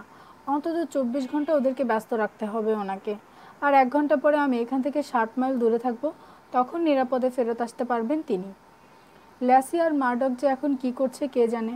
গত 23 ঘন্টায় ওদের উপর নজর রাখার মতো কেউ ছিল না। মার্ডক তো ল্যাসি ওকে যা করতে বলবে সেটাই করবে। বাবার বাসাটা এখনও আস্ত আছে নাকি এটা দেখে আসার খুব ইচ্ছে হলো। আর আস্ত থাকলেও সেটা যে স্বাভাবিক অবস্থায় নেই সে ব্যাপারে আমি নিশ্চিত। কিন্তু এখন ওদের দেখতে যাওয়ার সময় নেই আমার হাতে। লাফ দিয়ে পেছনের সিট থেকে বের হয়ে নীল তেরপোলটা সরিয়ে ড্রাইভিং সিটে বসে গাড়িটা নিয়ে আমার এলাকা থেকে বের হয়ে গেলাম। ড্যাশবোর্ডে দেখাচ্ছে এখনও অর্ধেক গ্যাস আছে। অন্তত আমি যেখানে যেতে চাই তার জন্য যথেষ্ট। জিপিএসটা বের করে চালু করলাম। ওখানে দেখাচ্ছে আমার গন্তব্যে পৌঁছাতে 1 ঘন্টা 17 মিনিট লাগবে প্রায়। হাইওয়েতে উঠেও বেশ জোরেই গাড়ি চালাতে লাগলাম, নির্ধারিত গতিসীমা থেকেও প্রায় 5 মাইল উপরে। এভাবে যেতে থাকলে আমার 2 দিন লেগে যাবে জায়গাটাতে পৌঁছাতে। তাই আজকে যতদূর সম্ভব এগিয়ে থাকতে চাই আমি, কারণ কালকে তাহলে ব্ল্যাক সাইডটার কাছে পৌঁছে বাবার দামি নাইকন ক্যামেরাটা দিয়ে ফটাফট কয়েকটা ছবি তুলে ফেলতে পারবো। আর ছবিগুলো প্রেসিডেন্ট সুলিভানের মুখের সামনে ধরে ভেঙচি কেটে বলতে পারবো, বলেছিলাম না। 40 মাইল যাওয়ার পর জিপিএসটা নির্দেশ করলো ডান দিকে মোড় নিতে। এখন সময় 3:35। পাশেই একটা বিশাল গ্যাস স্টেশন। হাইওয়েতে সব ট্রাক থামে এখানে। চটপট বাথরুমে ঢুকে কাজ সেরে দুটো পানির বোতল আর কিছু খাবার নিয়ে নিলাম। কোথায় যাচ্ছেন? ক্যাশের লোকটা জিজ্ঞেস করলো। আমার আগের লোকটাকেও এই একই প্রশ্ন করেছিল সে। আমি নিশ্চিত আমার পেছনের জনকেও এটা জিজ্ঞেস করবে। কিছু মাল নিয়ে ওহাইও যাচ্ছি। সে মাথা নেড়ে আমাকে আমার খুচরা টাকা ফেরত দিয়ে দিল। স্টেশন থেকে বের হয়ে গাড়িতে গিয়ে উঠলাম। আধ মাইল যাওয়ার পর ম্যাকলিন শহরে পৌঁছে গেলাম আমি। এখানে সিআইএর হেডকোয়ার্টার ল্যাংলি একাডেমি অবস্থিত। বাবার মোটেল রুমের বাইরে যে 2 হারামজাদা নজর রাখছে, ওরাও নিশ্চয়ই এখানেই প্রশিক্ষণ নিয়েছিল। এখানেই গুপ্তচরবৃত্তির যাবতীয় কৌশলের উপর ক্লাস করেছিল ওরা। আর শত্রুর সাথে মুখোমুখি সংঘাতের সময় কি করতে হবে সেটাও নিশ্চয়ই এখানেই শিখেছে। কিন্তু ওদের কি এ বিষয়ে প্রশিক্ষণ দেওয়া হয়নি? গাড়ির পেছনের হুডের ওপর যদি একটা 160 পাউন্ড ওজনের কুকুর বসে থাকে তাহলে কি করতে হবে? বাম দিকে একটা তীক্ষ্ণ বাঁক নিলাম কিছুক্ষণ পরে। এরপর একটা সোজা রাস্তা ধরে চলতে থাকলাম। একই সাথে ওই স্টেশন থেকে কেনা খাবারগুলো কোনো রকমে নাকে মুখে গুছতে থাকলাম আমি। বাইরে সুন্দর চাঁদের আলো। ভার্জিনিয়ার এই অংশটাতে সবুজের পরিমাণ একটু বেশিই মনে হয়। বেশ দেখাচ্ছে। কল্পনা করলাম আমার পাশের সিটে ইনগ্রিড বসে আছে। মাথাটা আমার কাঁধের উপর রেখে বাইরের অপর সৌন্দর্য উপভোগ করছে সে। এই মুহূর্তে ওর শূন্যতাটা অসহ্য লাগছে আমার কাছে। ল্যাসি আর আমি ডাক্তারের কাছে যাওয়ার পর থেকে ওর সাথে আর কথা হয়নি। ও কি হাতের কেসটা সমাধান করতে পেরেছে, নাকি আমাকে নিয়ে চিন্তিত এ মুহূর্তে? সেও কি বাইরের চাঁদটার সৌন্দর্য উপভোগ করছে? মনে হয় না। এতক্ষণে সে বোধহয় গভীর ঘুমে মগ্ন। হেনরি বিন্স তার কল্পনাতেও নেই এই মুহূর্তে। আমি প্রতিদিন 1 ঘন্টা করেই হাতে পাই, তাই যে কোনো একটা জিনিস নিয়ে পড়ে থাকা আমাকে মানায় না। কিন্তু ইনগ্রিডের সাথে পরিচয় হবার পর থেকে প্রায় সব কিছুতেই ওর ছায়া খুঁজে পাই আমি। মাথায় কেবল ওর চিন্তাই ঘুরপাক খায়। কিন্তু আমার কথা তার কতটা মনে পড়ে? ঘন্টায় একবার নাকি 5 ঘন্টায় একবার? সত্যি কথা বলতে কি, ওর জীবনে আমার মতো সময় নিয়ে কোনো টানাপোড়েন নেই। তাই যদি সে দিনে 24 বারও আমার কথা ভাবে, তাও আমি ওকে নিয়ে যতটা ভাবি সেটার কাছাকাছি আসতে পারবে না। বাবার ঘড়ির অ্যালার্মের শব্দটা আমাকে বাস্তবে ফিরিয়ে নিয়ে আসলো। এখন আর লুকানোর জন্য ভালো কোনো জায়গা বাছাবাছি করার সময় নেই। রাস্তার পাশে গাড়িটা পার্ক করে লাইটগুলো সব নিভিয়ে দিলাম। পেছনের সিটে গিয়ে শুয়ে পড়লাম গুটিসুটি মেরে। জিপিএসের দিকে চোখ গেল এ সময়। আর 6 মাইল। বিকেলের দিকে একটা সবুজ রঙের টয়োটা প্রায়াস থেমে থাকা লিঙ্কন গাড়িটাকে অতিক্রম করে গেল, কিন্তু কিছু দূর গিয়ে আবার ফিরে আসলো সেটা। গাড়ির চালক ভাবতে লাগলো, এত সুন্দর একটা গাড়ি এভাবে রাস্তার মাঝে ফেলে রেখেছে কে? কিছু হয়েছে নাকি? ইঞ্জিনের সমস্যা? লিঙ্কনটার সামনে গাড়ি পার্ক করে সেটা থেকে এক লোক বের হয়ে আসলো। কোনো মহিলা নয় কিন্তু, কারণ একজন মহিলা কখনোই এভাবে রাস্তার মাঝে গাড়ি থামিয়ে উকিঝুঁকি দেবে না, অন্তত ঘটে যদি বুদ্ধি থাকে তো। প্রায়াসটা থেকে যে বের হলো তার বয়স হবে 40-এর মতো। উচ্চ মধ্যবিত্ত, নিয়মিত চার্চে যান। গাড়ি নিয়ে একটু বের হয়েছেন ঘুরতে। লিঙ্কনের সামনে গিয়ে চাকাগুলো আগে দেখলেন তিনি। ঠিকই আছে ওগুলো। এরপর ভেতরে উকি দিলেন। সামনের সিটে কিছু খাবারের ছেঁড়া প্যাকেট পড়ে আছে, আর পেছনের সিটটাতে শুয়ে আছে এক যুবক। এখানে যদি একজন সাধারণ লোক হতো তাহলে নিশ্চয়ই এতক্ষণে নিজের রাস্তা মাপত। কিন্তু ইনি সাধারণ কেউ নন। যে কোনো বিপদে পড়া মানুষকে যেচে গিয়ে সাহায্য করা তার স্বভাব। তিনি ভাবলেন, মানুষটা বোধহয় ভারী কোনো কাজ করে এখন ক্লান্ত, তাই একটু বিশ্রাম নিচ্ছে। কিন্তু বিশ্রাম নেওয়ার জন্য পেছনের সিটে যেতে হবে কেন? সে কি রাত থেকে এখানে আছে নাকি? তাহলে তো হিসেবে একটু গন্ডগোল হয়ে গেল, কারণ এখন বাজছে বিকাল 4টা। যদি লোকটা গত রাত থেকে এখানে ঘুমিয়ে থাকে তাহলে এতক্ষণে তার উঠে পড়ার কথা। প্রায়াসের লোকটা জানালায় একবার টোকা দিলেন। ভেতরের লোকটা ঠিক আছে নাকি জানতে হবে তো। কিন্তু কোনো সাড়া পাওয়া গেল না। এবার আরেকটু জোরে টোকা দিলেন। না, কোনো নড়াচড়া নেই। ঠিক এই সময় নিজের মোবাইলটা হাতে তুলে নিলেন, আর 10 মিনিট পরে সেখানে শেরিফ সাহেব এসে উপস্থিত হলেন। ব্যাপারটা তখন থেকে একটু গোলমেলে হতে শুরু করলো। শেরিফ সাহেব চাবি ঢোকানোর জায়গাটা দিয়ে একটা পাইপ ঢুকিয়ে দিলেন, কিন্তু সেটা দেখার বিষয় নয়। দেখার বিষয় হলো পাইপ থেকে লাল রঙের জেলির মতো কি যেন বের হতে লাগলো। এখন এই জায়গায় আমি, প্রায়াসের লোকটা আর শেরিফ সাহেব। আমাকে ঘিরে আছে লাল রঙের জেলির মতো পদার্থগুলো। এরপরে আরেকজন লোক এসে জুটলো সেখানে, সাথে একজন মহিলা। কিছুক্ষণের মধ্যে ছোটোখাটো একটা ভিড় জমে গেল আমাকে ঘিরে। 2-1টা কুকুরও দেখা যাচ্ছে। এরপরে সবাই একসাথে জেলিগুলো খাওয়া শুরু করলো। আমার থেকে আর মাত্র 6 ফিট দূরে আছে ওরা সবাই। এভাবে চলতে থাকলে কিছুক্ষণের মধ্যে আমাকেও খেয়ে ফেলবে। আর মাত্র 2 ফিট বাকি। এমন সময় আমার ঘুম ভেঙে গেল। ঘুম ভাঙার সাথে সাথে লাফিয়ে উঠে বসলাম, বাইরের দিকে তাকালাম, কেউ নেই। কি ভয়ানক স্বপ্ন ছিল রে বাবা। অবশ্য প্রথম দিকের ঘটনাগুলো খুব স্বাভাবিকভাবেই ঘটতে পারত, শেষের দিকে এসে একটু অবাস্তব হয়ে গিয়েছিল অবশ্য। কেউ গাড়ি থামিয়ে ভেতরে উকিও দিতে পারত। রাস্তাটা অবশ্য একটু ভেতরের দিকে, তা সত্ত্বেও নিশ্চয়ই 100-র উপর গাড়ি অতিক্রম করেছে আমার গাড়িটার সামনে দিয়ে। ভাগ্য ভালো কেউ দুবার ভাবেনি এটা নিয়ে, নিজেদের চিন্তাতেই ডুবেছিল ওরা। কতটা যান্ত্রিক হয়ে যাচ্ছে মানুষ। গাড়ি থেকে বের হয়ে রাস্তার পাশে 1 নম্বর সেরে নিলাম, এরপর ড্রাইভিং সিটে চড়ে বসলাম। গাড়ি চালাতে চালাতেই বোতল থেকে অবশিষ্ট পানিটুকু খেয়ে নিলাম আমি, আর বাদবাকি খাবারগুলো পেটে চালান করে দিতে লাগলাম সেই সাথে। 5 মিনিটে 5 মাইল গেলাম এ সময়। 3:06-এর সময় জিপিএসটা আমাকে একবার ডান দিকে মোড় নেবার নির্দেশ দিলে একটা মাটির রাস্তা ধরে এগোতে লাগলাম। চারপাশে একটার পর একটা পাহাড় অতিক্রম করতে লাগলাম। আরও কিছু তো যাবার পর আবার বামে মোড় নিতে হলো। 2টো পাহাড় পার করার পর রাস্তাটা শেষ হলো অবশেষে। সামনে একটা গেট, ব্যক্তিগত সম্পত্তি, বিনা অনুমতিতে প্রবেশ নিষেধ। আমার মনে হয় রাস্তার এই পর্যন্ত আসতে আসতে অন্তত একটা হলেও অ্যালার্ম দিয়েছি আমি। যে কোনো মুহূর্তে হয়তো ট্রেনিংপ্রাপ্ত কমান্ডোরা ঝাঁপিয়ে পড়বে আমার উপর, নইলে একটা বুলেট এসে লাগবে আমার পায়ে। কিন্তু আমার একমাত্র আশা আমার মা, তিনি নিশ্চয়ই নিজের ছেলেকে একটা আত্মঘাতী মিশনে পাঠাবেন না। বাবার নাইকন ক্যামেরা আর একটা টর্চ লাইট নিয়ে বের হয়ে গেলাম। 2 মিনিট পরে গেটটা পার হয়ে পাহাড়ি রাস্তা ধরে সামনে ছুটতে লাগলাম আমি। এখন সময় 3:14। জিপিএসে দেখাচ্ছে আমি আমার গন্তব্য থেকে আর মাত্র 1000 ফিট দূরে। রাস্তাটা কিন্তু শেষ হয়ে গেছে, আমার চারপাশে এখন জঙ্গল। এখানে যদি ব্ল্যাক সাইডটাতে পৌঁছানোর কোনো রাস্তা থেকে থাকে তাহলে সেটা আমার চোখে পড়ছে না। ঘন গাছপালার মধ্যে আরও 5 কদম এগোলাম। আমার পায়ের নিচে শুকনো ডালপালা মটমট করে ভাঙছে। পেপারের আর্টিকেলটাতে পড়া ওই 2জন লোকের কথা মনে হলো, আব্দুল আল রাহমিন আর হাম্মাদ শেখ। ওদের দুজনকে এই রাস্তা দিয়ে হাঁটিয়ে নিয়ে গিয়ে জেলে পুরতে কতক্ষণ লেগেছিল? ইরাক থেকে ওদের চুপিসার এখানে নিয়ে এসেছিল কিভাবে? কতজন লোক জড়িত ছিল এর সাথে? ছোট একটা দল নাকি বড়সড় কোনো দল? যারা রাহমিন আর হাম্মাদকে আটক করেছিল তারাই কি নিয়ে এসেছে ওদের এই জঙ্গলে, নাকি অন্য কেউ? তারা দুজন কি জানতো তাদের পরিণতি কি হতে যাচ্ছে? তাদের হয়তো আর কখনো দিনের আলো দেখার সৌভাগ্য হবে না। আমি সামনে এগোলাম। জিপিএসে দেখানো তীর চিহ্নটা ধরে সামনে যেতে লাগলাম খুব সাবধানে।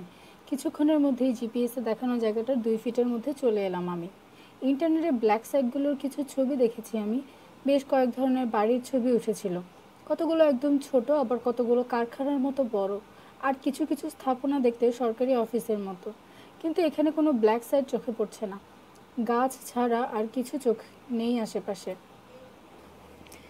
মা কি তাহলে ভুল করলেন? এই জায়গাটার সন্ধান কোথায় পেয়েছিলেন তিনি? ঘড়ির দিকে তাকালাম, 3:22 বাজে। টর্চের আলো ফেলে আশেপাশে দেখতে লাগলাম, কিন্তু লুকানোর জন্য কোনো বিল্ডিং কিংবা ঘর চোখে পড়ল না। বাল শব্দটা এই রাতের বেলা আশেপাশে প্রতিধ্বনিত হতে লাগলো, কিন্তু আমার আর ভয় লাগছে না।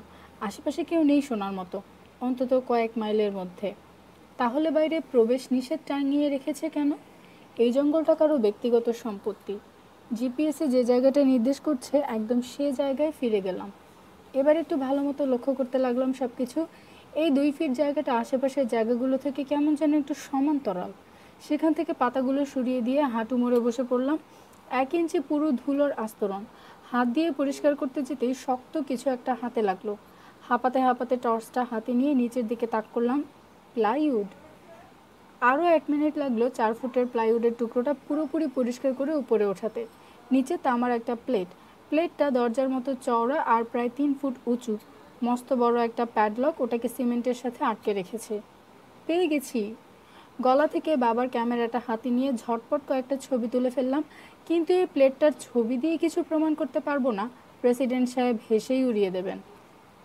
জোরে একটা লাথি মারলাম তালাটার উপরে। অবাক হয়ে দেখলাম তালাটা ঘুরে গেল। ওটা ঘুরিয়ে দিলাম পুরোপুরি। যে পরিমাণ ধুলো জমেছে তাতে মনে হচ্ছে না গত কয়েক মাসে এটা কেউ খুলেছে। ভেতরে যাই থাক না কেন সেটা নিশ্চয়ই খালি। কিন্তু এটা যদি আসলেই একটা ব্ল্যাক সাইট হয়ে থাকে আর এটার অস্তিত্বের কথা ফাঁস হয়ে গিয়ে থাকে, তাহলে সিআইএ যে এটা বন্ধ করে দেবে সে ব্যাপারে কোনো সন্দেহ নেই। কিন্তু একটা জিনিস বুঝলাম না, ওরা এটার চিহ্ন পুরোপুরি মুছে দেয়নি কেন? প্লেটটা তুলে ফেললাম। ভেতরে একটা সিঁড়ি অন্ধকারের বুক চিরে নিচে নেমে গেছে। ঘড়ির দিকে তাকালাম, 3:28 বাজে।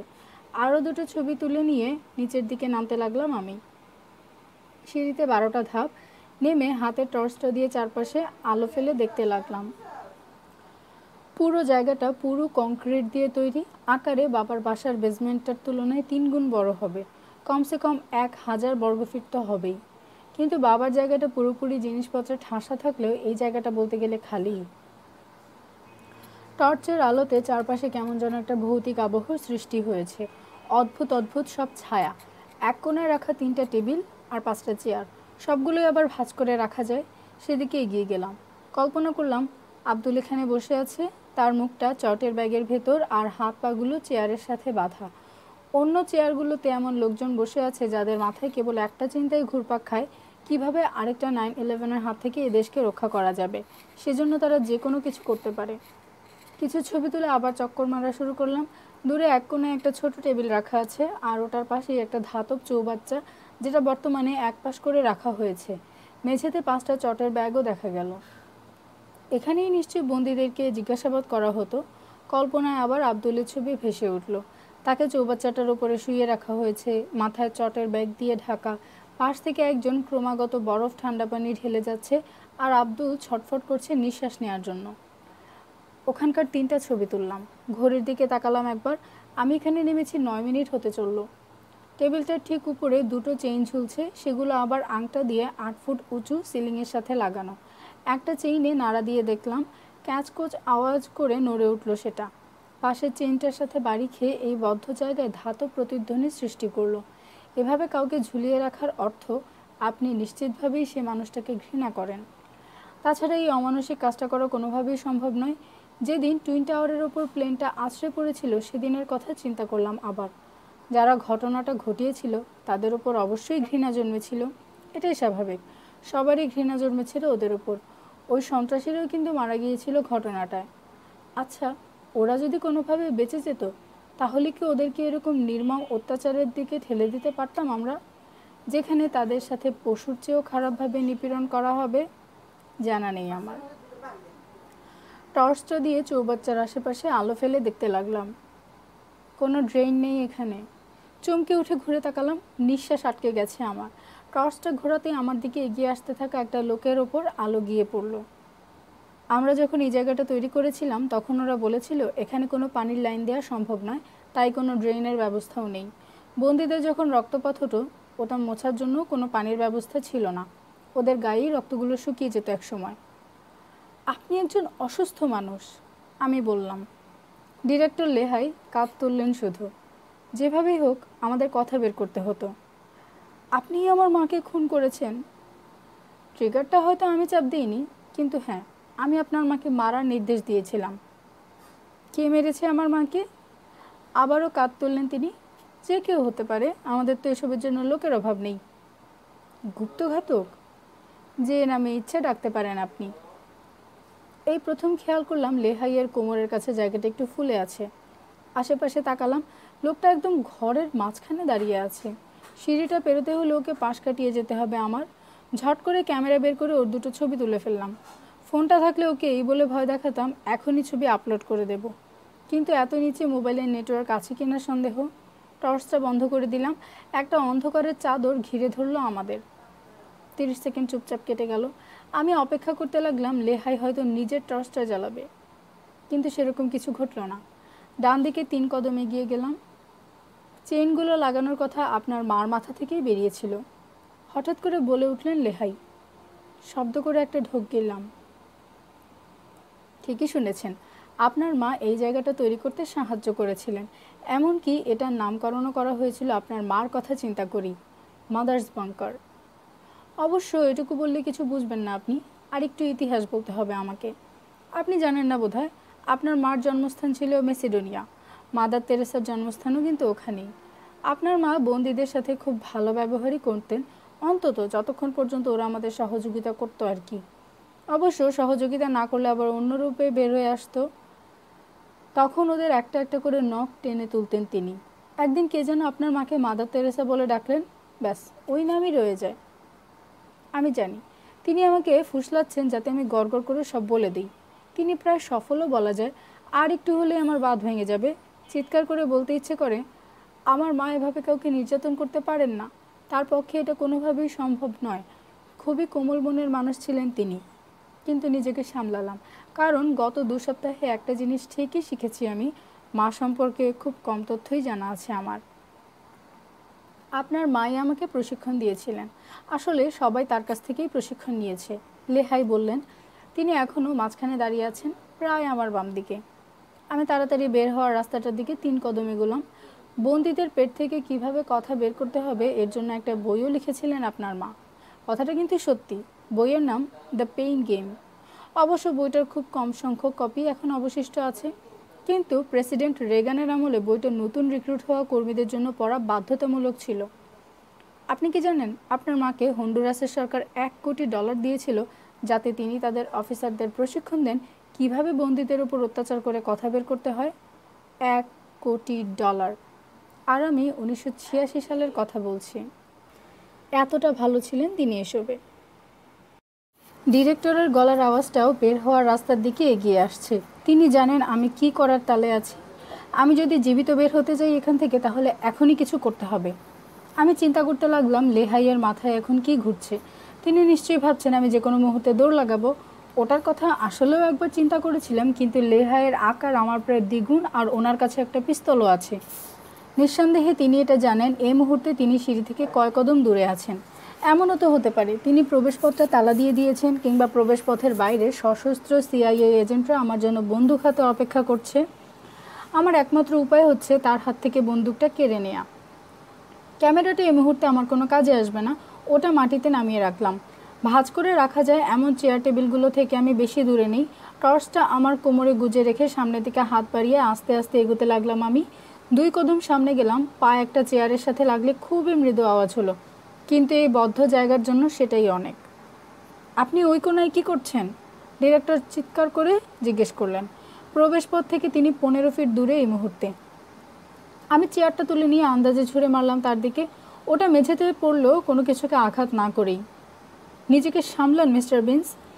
আমি আরেকটা চেয়ার তুলে নিয়ে ছুঁড়ে মারলাম, তারপর আরেকটা। এরপর ঘুরে চেইনগুলো যেদিকে আছে সেদিকে দৌড় দিলাম। কোমর থেকে টর্চটা বের করে শুধু একবার জ্বালিয়ে বুঝে নিলাম আমার অবস্থানটা, আর সেই সুযোগে দেখে নিলাম আমার ছোড়া চেয়ারগুলোর কোনো একটা লেহাইকে আঘাত করেছি কিনা। একটাও লাগেনি তার গায়ে। ডিরেক্টর এখনও শটান দাঁড়িয়ে আছেন, হাতে তুলে নিয়েছেন পিস্তলটা। টর্চ বন্ধ করে দিয়ে চেইন দুটো হাতে নিয়ে জোরে জোরে নাড়া দিলাম। ভয়ানক শব্দে ও দুটো একটা আরেকটার সাথে বাড়ি খেতে লাগলো। এই প্রতিধ্বনির সুযোগটা কাজে লাগালাম আমি। হাতড়ে হাতড়ে দেয়ালের কাছে চলে গেলাম, তারপর ওটা অনুসরণ করে 100 কদম সামনে এগোলাম। বের হওয়ার জায়গাটার অল্প একটু দূরেই। বুকের ভেতর হাতুড়ির বাড়ি পড়ছে যেন।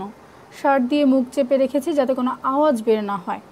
আমি জানি লেহাই আমার খুব কাছেই কোথাও আছে, 20 ফিটেরও কম দূরে। 30 বছরের অভিজ্ঞতার পর এই সামান্য ঘটনায় তিনি হয়তো চিন্তিত নন, কিন্তু তার ভারী নিঃশ্বাসের আওয়াজ আমার কানে আসছে। সব কিছু কিন্তু এখনও ভালোই ভালোই মিটে যেতে পারে মিস্টার বিন্স। আমরা দুজনেই এখান থেকে স্বাভাবিকভাবে হেঁটে বের হয়ে যেতে পারবো। তিনি বললেন, আপনাকে শুধু কয়েকটা কাগজে সই করতে হবে। আপনি কখনো এই জায়গার ব্যাপারে কারোর সাথে কোনো ধরনের আলাপ করবেন না, তাহলেই হয়ে যাবে। ফালতু কথা। আরেকবার জোরে নিঃশ্বাস নিলাম। যে কোনো মুহূর্তে দৌড় দেব আমি। এই সময় ঘড়ির অ্যালার্মটা বেজে উঠল, কিন্তু আমার কবজিতে ঘড়িটা বাঁধা নেই এখন। ওটা আমি চেইনগুলো বাড়ি দেওয়ার সময় খুলে নিচে রেখেছিলাম। ডিরেক্টরের পায়ের আওয়াজ পেলাম, নিশ্চয়ই শব্দের দিকে এগিয়ে যাচ্ছেন। আমিও তার পিছে পিছে যাওয়া শুরু করলাম। জ্বালিয়ে দিলাম টর্চটা। তিনি ঘোরার চেষ্টা করলেন, কিন্তু দেরি হয়ে গেছে। টর্চটা দিয়ে তার ঘাড় বরাবর বসিয়ে দিলাম এক ঘা। তিনি সরে যাওয়ার চেষ্টা করলেন, কিন্তু পুরোপুরি এড়াতে পারলেন না। বেশ জোরে সোরেই লাগলো আঘাতটা। কিন্তু লেহাই এরই মধ্যে একটা হাত দিয়ে আমাকে জোরে ধাক্কা দিলেন। আমি আর তাল সামলাতে পারলাম না, পড়ে গেলাম। হাঁটুটা কংক্রিটের সাথে ঠুকে গেল। ব্যথার একটা ঝলক ছড়িয়ে পড়লো সারা পায়ে। কিন্তু এখন এটা নিয়ে চিন্তা করার সময় নেই আমার। যে করেই হোক বন্দুকটা পেতে হবে। ওটা কি তার হাত থেকে পড়ে গেছে? কিন্তু মেঝেতে কিছু পড়ার শব্দ তো শুনিনি। আমার ইচ্ছে ছিল তার ডান হাতে জোরে একটা বাড়ি দেবো যাতে বন্দুকটা ছিটকে যায়, কিন্তু শেষ মুহূর্তে তার মাথায় বাড়ি দেওয়ার কথা মনে হয়। উদ্দেশ্য তাকে অজ্ঞান করা। উঠে দাঁড়ালাম। টর্চটা এখনও জ্বলছে। ওটার আলো ঠিকরে বের হচ্ছে আমার 10 ফিট ডান দিক থেকে, আর ওটার আলোতে কালো রঙের পিস্তলটা দেখা যাচ্ছে। ওটা হাতে নেয়ার জন্য ঝাঁপ দিলাম আমি। হাতলটা ধরতেই একটা বড় জুতো আমার আঙ্গুলগুলোর উপর চেপে বসলো, আর আরেকটা নেমে আসতে লাগলো আমার মুখ বরাবর। ঠিক এই সময় সব অন্ধকার হয়ে গেল। হেনরি! আমি চোখ খুললাম। হেনরি! ডিরেক্টর আমার পাশেই দাঁড়িয়ে আছেন। টর্চের আলো গিয়ে তার মুখের ওপর পড়ছে। তার মাথায় অল্প যে কয়টা চুল আছে সেগুলো রক্তে ভিজে একাকার। আপনি কি কাউকে এই জায়গাটা সম্পর্কে কিছু বলেছেন? কাউকে কিচ্ছু বলিনি। উত্তর দেওয়ার সময় খেয়াল করলাম আমি একটা টেবিলের উপর শুয়ে আছি। আমাকে মিথ্যে বলবেন না, আপনার মা আপনাকে এই জায়গাটা সম্পর্কে জানিয়েছেন। আমার মাথার উপরে একটা ভেজা কাপড় রাখা। আর কে জানে বলুন? এই বালের জায়গাটা সম্পর্কে শুধু আমি বলার চেষ্টা করলাম, কিন্তু তার আগেই কে যেন পানি ঢালা শুরু করলো আমার উপরে। আপনার মনে হতে পারে মুখের উপর একটা ভেজা তোয়ালে থাকা অবস্থায় কেউ যদি পানি ঢালে তাহলে সেটা তেমন বড় কোনো ব্যাপার নয়, কিন্তু আপনার ধারণা ভুল। ব্যাপারটা যথেষ্ট ভয়ানক। আপনার মনে হবে আপনি পানিতে ডুবে যাচ্ছেন, নিঃশ্বাস নিতে পারবেন না। পানি বন্ধ হয়ে গেলে কাপড়টাও সরিয়ে ফেলা হলো। আমি হাঁ করে নিঃশ্বাস নেওয়ার চেষ্টা করতে লাগলাম। টর্চটা পেছনের দেয়ালের ওপর রাখা, ওখান থেকেই সেটা কোনাকুনিভাবে বাংকারটাকে আলোকিত করে রেখেছে। আমি চোখ থেকে পানি ঝেড়ে ফেলার চেষ্টা করলাম। পরিষ্কারভাবে কিছু দেখতে খুব কষ্ট হচ্ছে। আরেকবার আমার মুখটা কাপড় দিয়ে ঢেকে পানি ঢালা হলো। আরেকটা ভয়ঙ্কর মিনিট। অন্য যে ব্ল্যাক সাইডটা আছে সেটার ব্যাপারে কাকে জানিয়েছেন? অন্য ব্ল্যাক সাইড? আমি জানি না আপনি কোনটার কথা বলছেন। আমি সত্যিই বললাম, আমি চাই না আবার আমার মুখের উপরে ওভাবে পানি ঢালা হোক। শুধুমাত্র এটা ঠিকানাটাই মা আমাকে দিয়েছিলেন। দয়া করে বিশ্বাস করুন আমার কথা। আপনি কি জানেন শেষ যে বন্দিকে এখানে আপনার মা জিজ্ঞাসাবাদ করেছিলেন সে কি বলছিল বারবার? দয়া করে বিশ্বাস করুন আমার কথা, বিশ্বাস করুন। ব্যঙ্গাত্মক সুরে কথাটা বললেন তিনি। তার বয়স অবশ্য অনেক কম ছিল, মাত্র 15, কিন্তু তার ভাই 9 জন লোককে মেরেছিল। আপনার মা এটা জানতেন। বাচ্চা ছেলেটা তার ভাইয়ের আস্তানাটা চিনত, আর যেভাবেই হোক সেটা তার মুখ থেকে বের করতে চেয়েছিলেন তিনি।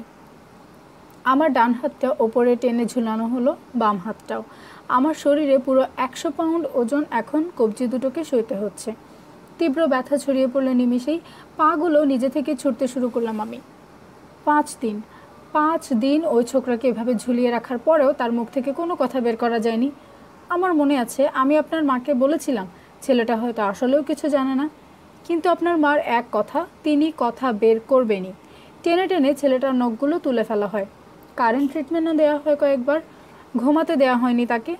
আরেকটা অভিনব পদ্ধতি প্রয়োগ করা হয় তার উপর। এটার ব্যাপারে তো আপনি নিশ্চিতভাবেই অনেক জ্ঞান রাখেন। লম্বা ঘুম। কি আজে বাজে বকছেন, বললাম আমি। আপনার কি মনে হয় আপনার এই অবস্থা হলো কেন? কেন আপনি সারাদিনের মধ্যে কেবল 1 ঘন্টাই জেগে থাকেন? আপনি নিশ্চয়ই আসলেও এটা ভাবেন না যে এটা কোনো অদ্ভুত অসুখ? না, এটাকে বলা হয় ক্লাসিক্যাল কন্ডিশনিং। আপনি কি বলতে চাচ্ছেন? যখন আমি বাচ্চা ছিলাম তখন আমার মা ইচ্ছে করে আমার সাথে এমনটা করেছেন, আর এজন্যই আমি 1 ঘন্টা করে জাগি প্রতিদিন? জবাবে আমার পেট বরাবর একটা ঘুষি বসালেন তিনি। আপনার ওপরেই প্রথম পদ্ধতিটা প্রয়োগ করেছিলেন তিনি। আমি বমি করে দিলাম। এটা কি ঘুষিটার কারণে হলো, নাকি লেহাই এই মুহূর্তে যে কথাগুলো বললেন তার প্রতিক্রিয়া বুঝতে পারলাম না। যাই হোক, ওই ছোকরাটার পেট থেকে কোনো কথা বের করা যায়নি। এমনকি টানা 1 মাস কেবল 1 ঘন্টা করে জেগে থাকার পরও সে তার আগের গল্পটাই বলে যাচ্ছিল বারবার। কিন্তু একসময় সে আর নিতে পারেনি, মারা গেল। এর 4 দিন পর আরেকজন বাচ্চা ছেলেকে নিয়ে আসা হয় এখানে। সে জানতো বোমাগুলো কোথায় বানানো হচ্ছে, কিন্তু সে আরেকটা তথ্যও জানতো, ওই মারা যাওয়া ছেলেটা আসলেই তার ভাইয়ের ব্যাপারে কিছু জানতো না। কয়েক বছর ধরে তার সাথে কোনো যোগাযোগ ছিল না ওর ভাইয়ের, আর এটাই সে মারা যাওয়ার আগ পর্যন্ত বলে আসছিল। আর নিতে পারছি না আমি। মনে হচ্ছে আমার মাথাটাই বোমার মতন বিস্ফোরিত হবে এখন। এই ঘটনার পর আপনার মা বদলে গেলেন। কথাটা শেষ হতে না হতে আমার মুখ বরাবর আরেকটা ঘুষি বসালেন তিনি, এত জোরে যে আমার মাথাটা একদিকে কাত হয়ে গেল, আর আমার চোখের সামনে ভেসে উঠল 1000 তারার নকশা।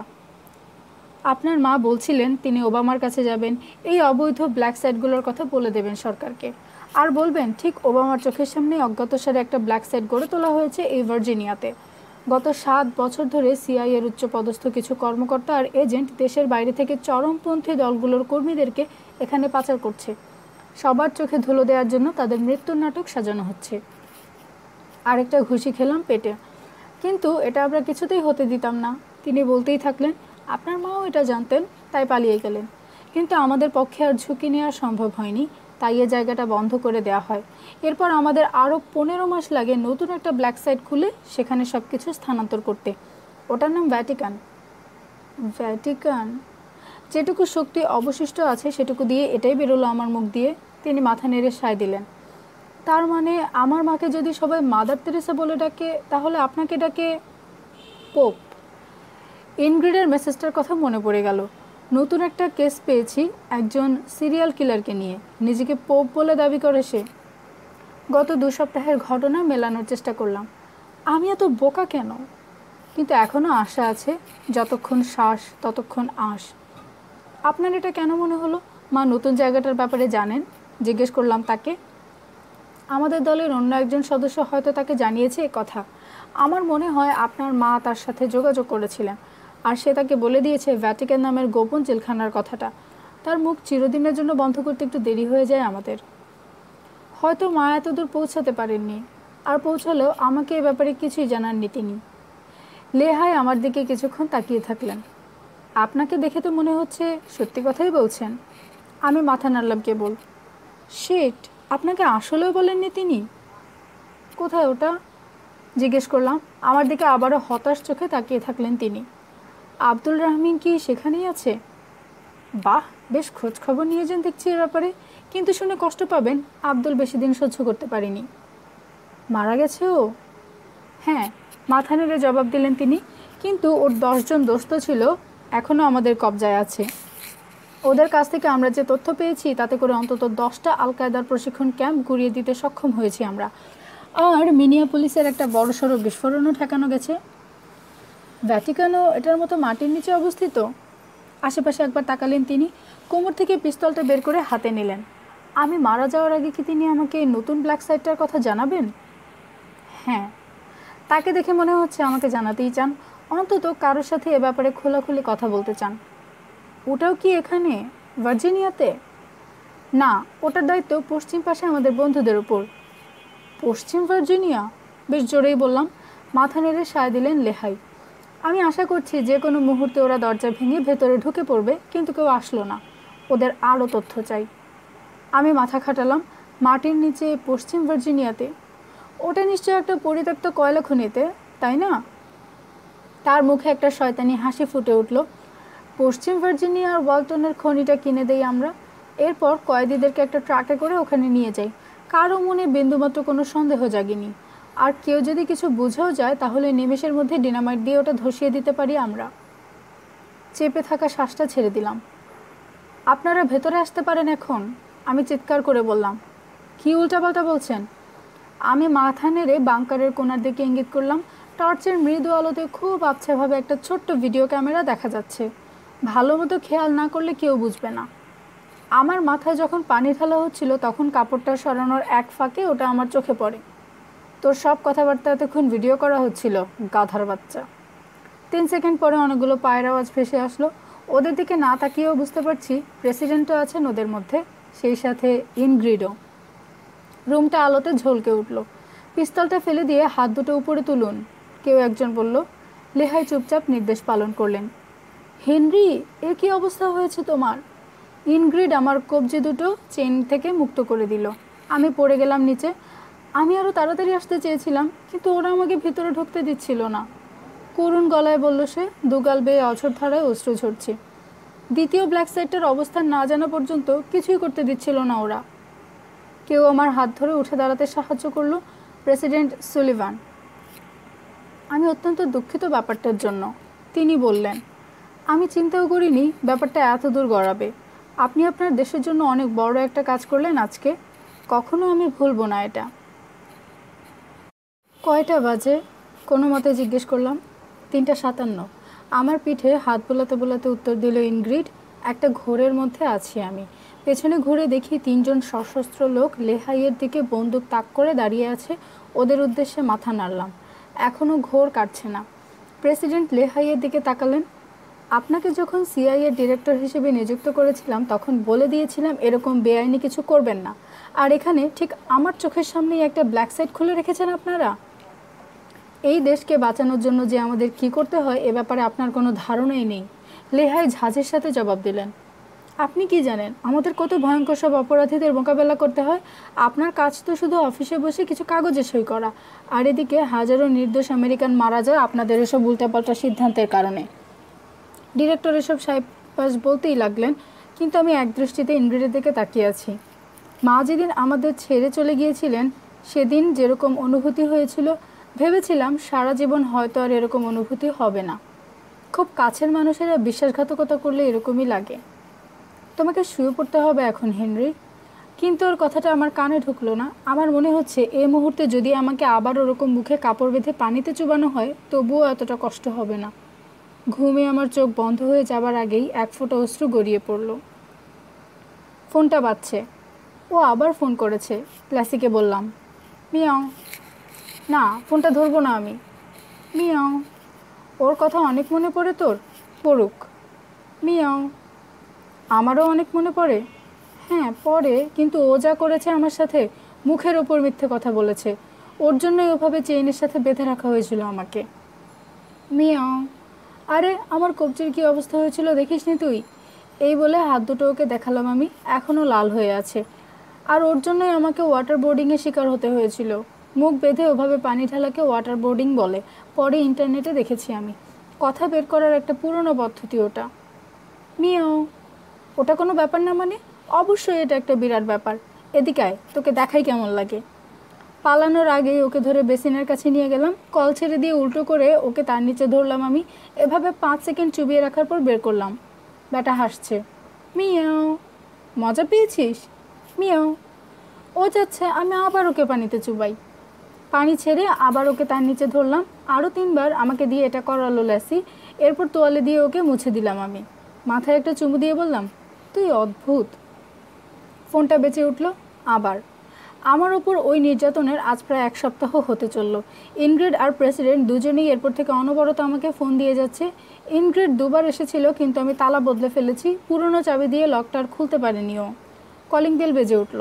খুঁড়িয়ে খুঁড়িয়ে দরজার কাছে গেলাম। আমার ডান হাত উঠতে এখনও প্রচণ্ড ব্যথা। চলে যাও এখান থেকে। আবারও কলিং বেল বেজে উঠল। যেতে বললাম না? তালায় চাবি ঢোকার শব্দ শুনলাম। সে আবার পুরনো চাবিটা দিয়ে ঢোকার চেষ্টা করছে। কাজ করবে না এটা। 2 সেকেন্ড পর দরজাটা খুলে গেল। কীভাবে? প্রেসিডেন্ট আর রেড দাঁড়িয়ে আছে। রেড একটা চাবি সদৃশ বস্তু পকেটে ঢোকাতে ঢোকাতে বলল, দুঃখিত, আপনি আমার ফোনের জবাব দিচ্ছিলেন না? সুলিভান বললেন। তার পরনে আবার একটা জিন্স আর একটা রেড স্কিন্সের জার্সি। আমি আপনার কোনো কথা শুনতে চাই না। যাই হোক, আমার কিছু কথা বলতেই হবে আপনাকে। এতে হয়তো আমি যা করেছি সেটা ক্ষমা করে দেওয়া যাবে না, কিন্তু অন্তত এটা বুঝতে পারবেন কাজগুলো কেন করেছি আমি। ল্যাসি দৌড়ে গিয়ে প্রেসিডেন্টের পায়ে মুখ ঘষতে লাগলো। আমি দৌড়ে গিয়ে ওকে থামালাম। খবরদার। মিয়াও। কারণ ওনার কারণেই আমাকে ওয়াটার বোর্ডিংয়ের শিকার হতে হয়েছে। মিয়াও। না, তোর সাথে সেটা এখন করতে পারবেন না তিনি। ওকে নামিয়ে রাখলাম নিচে। চুপচাপ বিছানায় গিয়ে বসে থাক। নির্দেশ পালন করলো ও। আপনি আপনার বিড়ালের সাথে কথা বলেন? ভ্রু উঁচু করে জিজ্ঞেস করলেন প্রেসিডেন্ট। এড়িয়ে গেলাম কথাটা। আপনার হাতে আর 5 মিনিট আছে। ফোনের দিকে তাকালাম। 3:16 বাজে। প্রেসিডেন্ট একবার গলা খাকারি দিয়ে শুরু করলেন, মনে আছে আমি একবার পোকার খেলতে এখানে এসেছিলাম? আমি মাথা নাড়লাম। ওটার 2 দিন আগে রেড আপনার অজ্ঞাতসারেই এখানে একবার এসেছিল ওর ওই বিশেষ চাবিটা ব্যবহার করে। কেন? নিরাপত্তার খাতিরে, রেড বলে উঠল এবার। হাজার হোক, প্রেসিডেন্ট বলে কথা। ঠিক। প্রেসিডেন্ট যেখানেই যান না কেন এটা আমাদের করতেই হয়। কিছু জিনিস খতিয়ে দেখতে হয় সামনাসামনি। যেমন যেমন কোনো আগ্নেয়াস্ত্র আছে কিনা, কিংবা নজরদারি করার মতো কিছু আছে কিনা, এইসব। কিন্তু আমার এখানে তো ওরকম কিছু নেই। ভুল বললেন। কি? আপনার বাসায় আড়ি পাতার ব্যবস্থা করা হয়েছিল, সেটা আমি জানি 2 সপ্তাহ আগে। না, প্রেসিডেন্ট বলে উঠলেন, আমরা কয়েক মাস আগের কথা বলছি। আপনারা নিশ্চিত? হ্যাঁ, রেড বলল, কিন্তু ওগুলো সাধারণ কোনো যন্ত্র ছিল না। একদম উঁচু পর্যায়ে যোগাযোগ ছাড়া কোনোভাবেই ওগুলো হাতে পাওয়া সম্ভব নয়। আচ্ছা। আমরা ওগুলো নিয়ে পরীক্ষা করে দেখেছিলাম ওগুলো থেকে কোনো তথ্য খুঁজে পাওয়া যায় কিনা। একজনের নাম বের হয়ে আসে এতে, বিশেষ একজনের নাম। আমার মা। একটা দীর্ঘশ্বাস ফেলে বললাম, এলেনা জানেফ। মাথা নেড়ে জবাব দিলেন তিনি। আপনার উপর নিয়মিত নজর রাখতেন তিনি। কথাটা শুনে একটু খুশিই হলাম আসলে। পরে আমরা জানতে পারি সিআইএ আপনার মায়ের নামে মৃত্যু পরোয়ানা জারি করেছে 6 বছর আগেই। আমি মাথা নাড়লাম। লেহাইয়ের কাজ এটা। উনিই মাকে মেরেছেন। রেড আর প্রেসিডেন্ট পরস্পরের দিকে একবার তাকালেন কথাটা শুনে। আসলে ব্যাপারটা ওরকম নয়, প্রেসিডেন্ট বললেন। মানে? ও কথায় আসছে একটু পরে। জোর করে একবার শ্বাস নিলেন তিনি। যাই হোক, খোঁজ নেওয়ার পর আমরা জানতে পারি আপনার মার আসল পরিচয়। রেড আরও খতিয়ে দেখে ব্যাপারটা। তখন ও অ্যাডভান্সড সার্ভেইলেন্স অ্যান্ড ট্র্যাকিংয়ের কাছে করা আপনার ইমেলগুলো খুঁজে পায়। আপনারা তাহলে জানতেন আমি আমার মাকে খুঁজে বের করার চেষ্টা করছি? হ্যাঁ, আর আপনি একমাত্র ব্যক্তি নন যে তার খোঁজে আছেন। 1 বছর আগে প্রেসিডেন্ট ওবামা আমার কাছে এসেছিলেন। তিনি বললেন একদিন তার অফিসে কাজ করার সময় দরজার নিচ দিয়ে কে যেন একটা খাম ঢুকিয়ে দিয়ে গেছে। একটা চিঠি ছিল ওটা, আপনার মার পক্ষ থেকে ছিল চিঠিটা। ওটাতে সিআইএর ব্ল্যাক সাইটগুলো সম্পর্কে যাবতীয় তথ্য ছিল, আর এটাও লেখা ছিল আমাদের চোখের সামনেই একটা ব্ল্যাক সাইট আছে ভার্জিনিয়াতে। এটা যদি জনগণ জানতে পারতো তাহলে আমি জীবনেও আর প্রেসিডেন্ট হতে পারতাম না। আমেরিকার মাটিতে একটা টর্চার সেল ডেমোক্রেটদের আমাকে সাথে সাথে লাথি মেরে বের করে দিত। আপনি লেহাইকে ধরলেন না কেন সাথে সাথে?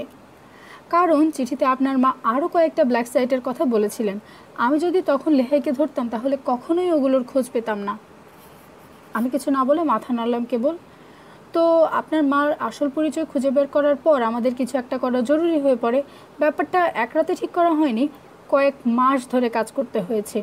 আমাকে কয়েকটা সংস্থার সাথে কাজ করতে হয়েছে গোপনে, সিআইএ, হোমল্যান্ড সিকিউরিটি আর ইনগ্রিড। আমি বললাম প্রেসিডেন্টের সাথে ইনগ্রিডের মিটিংটার কথা চিন্তা করলাম। ও মিথ্যে বলেছিল আমাকে ওটার ব্যাপারে, এমনকি প্রেসিডেন্টও মিথ্যে বলেছিলেন। ইনগ্রিডের ব্যাপারটা এড়িয়ে গেলেন তিনি। আমরা একটা লাশের ব্যবস্থা করি যেটার দৈহিক গড়ন আপনার মার সাথে মিলে যায়, কিন্তু ওই মহিলা মারা যায় ব্রেন টিউমারে। রেডকে পরে তার মাথায় গুলি করার মতো অপ্রীতিকর কাজটা করতে হয়।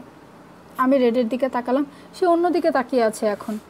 চেহারা দেখেই বোঝা যাচ্ছে কাজটা নিয়ে গর্বিত নয় বেচারা, ওকে দোষ দিয়েও লাভ নেই। এরপর তার লাশ পটোম্যাক নদীতে ভাসিয়ে দেওয়া হয়। তখন থেকেই আসল খেলা শুরু। আমরা অপেক্ষা করতে থাকি কেবল।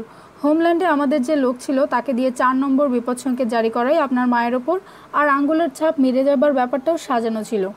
এএসটি কিন্তু আঙ্গুলের ছাপ মিলে যাবার ব্যাপারটার খবর পাবার সাথে সাথে আপনাকে একটা ইমেল পাঠিয়ে দেয়, আর তখন থেকে আমি আপনার হাতের পুতুল হয়ে যাই। অনেকটা। আমাজন ব্যবহার করার বুদ্ধিটা কার ছিল? প্রেসিডেন্ট ইশারায় রেডকে দেখালেন। কোনো প্রকার সন্দেহের উদ্রেক না ঘটিয়ে তথ্য পাচার করার ভালো উপায় ছিল ওটা। আর মেন ইন ব্ল্যাক? ওটা আমার মাথা থেকে এসেছিল। প্রেসিডেন্ট হেসে জবাব দিলেন। ইচ্ছে করছে তার মুখ বরাবর একটা ঘুষি মেরে দেই। এরপর আপনারা ইনগ্রিডকে জড়ালেন এসবের সাথে, যাতে করে সে আমাকে সঠিক পথে যাওয়ার জন্য একটু সাহায্য করে। ইনগ্রিডের পাঠানো মেসেজটার কথা মনে পড়ল। এখনই আবার মেন ইন ব্ল্যাক 2 দেখতে বসে পড়ো না। আমি দেখিনি অবশ্য, কিন্তু রিভিউয়ে দেখেছি খুবই জঘন্য মুভি নাকি ওটা। সে যদি আমাকে মেসেজটা না পাঠাতো তাহলে আমি আমাজনের রিভিউর ব্যাপারটা ধরতে পারতাম না কিছুতেই। আপনারা এটা কিভাবে বুঝেছিলেন ইনগ্রিড হোমল্যান্ড সিকিউরিটিজের ওই লোকটার কাছে ফোন দেবে? আমরা জানতাম আমাদের পরিকল্পনা যদি কাজে লাগে তাহলে এমনটাই হবে। আর হোমল্যান্ড সিকিউরিটিজের ওই লোকটাও ইনগ্রিডকে 4 নম্বর লাল রঙের বিপদ সংকেতটার কথা জানায়। এতে করে আমরা বুঝতে পারি আমরা যে লোকের কাছে তথ্য পাঠাতে চাচ্ছিলাম সে সেটা পেয়ে গেছে। কি মনে করে আপনি শহরের চাবিটার কথা বলেছিলেন? আমার মাথায় তখন ওটা ছাড়া আর কিছু আসছিল না। এরপর প্রেসিডেন্ট ইনগ্রিডের সাথে দেখা করে সব কিছু ঠিক করে নেন, যাতে করে তার বলা কথার সাথে সব কিছু মিলে যায়। এরপর ইনগ্রিড আমার সাথে আবার মিথ্যে কথা বলে। আপনি কিভাবে জানতেন আমি আপনাদের দেওয়া তথ্যগুলো অনুসরণ করে এগিয়ে যাব? সত্যি বলতে জানতাম না, কিন্তু আপনি তো সেটাই করেছেন। আর রিভিউটার সাথে যে গ্লোবাল জিওলজিস্ট আনলিমিটেড যোগসূত্র খুঁজে পাবো এটা কিভাবে বুঝেছিলেন?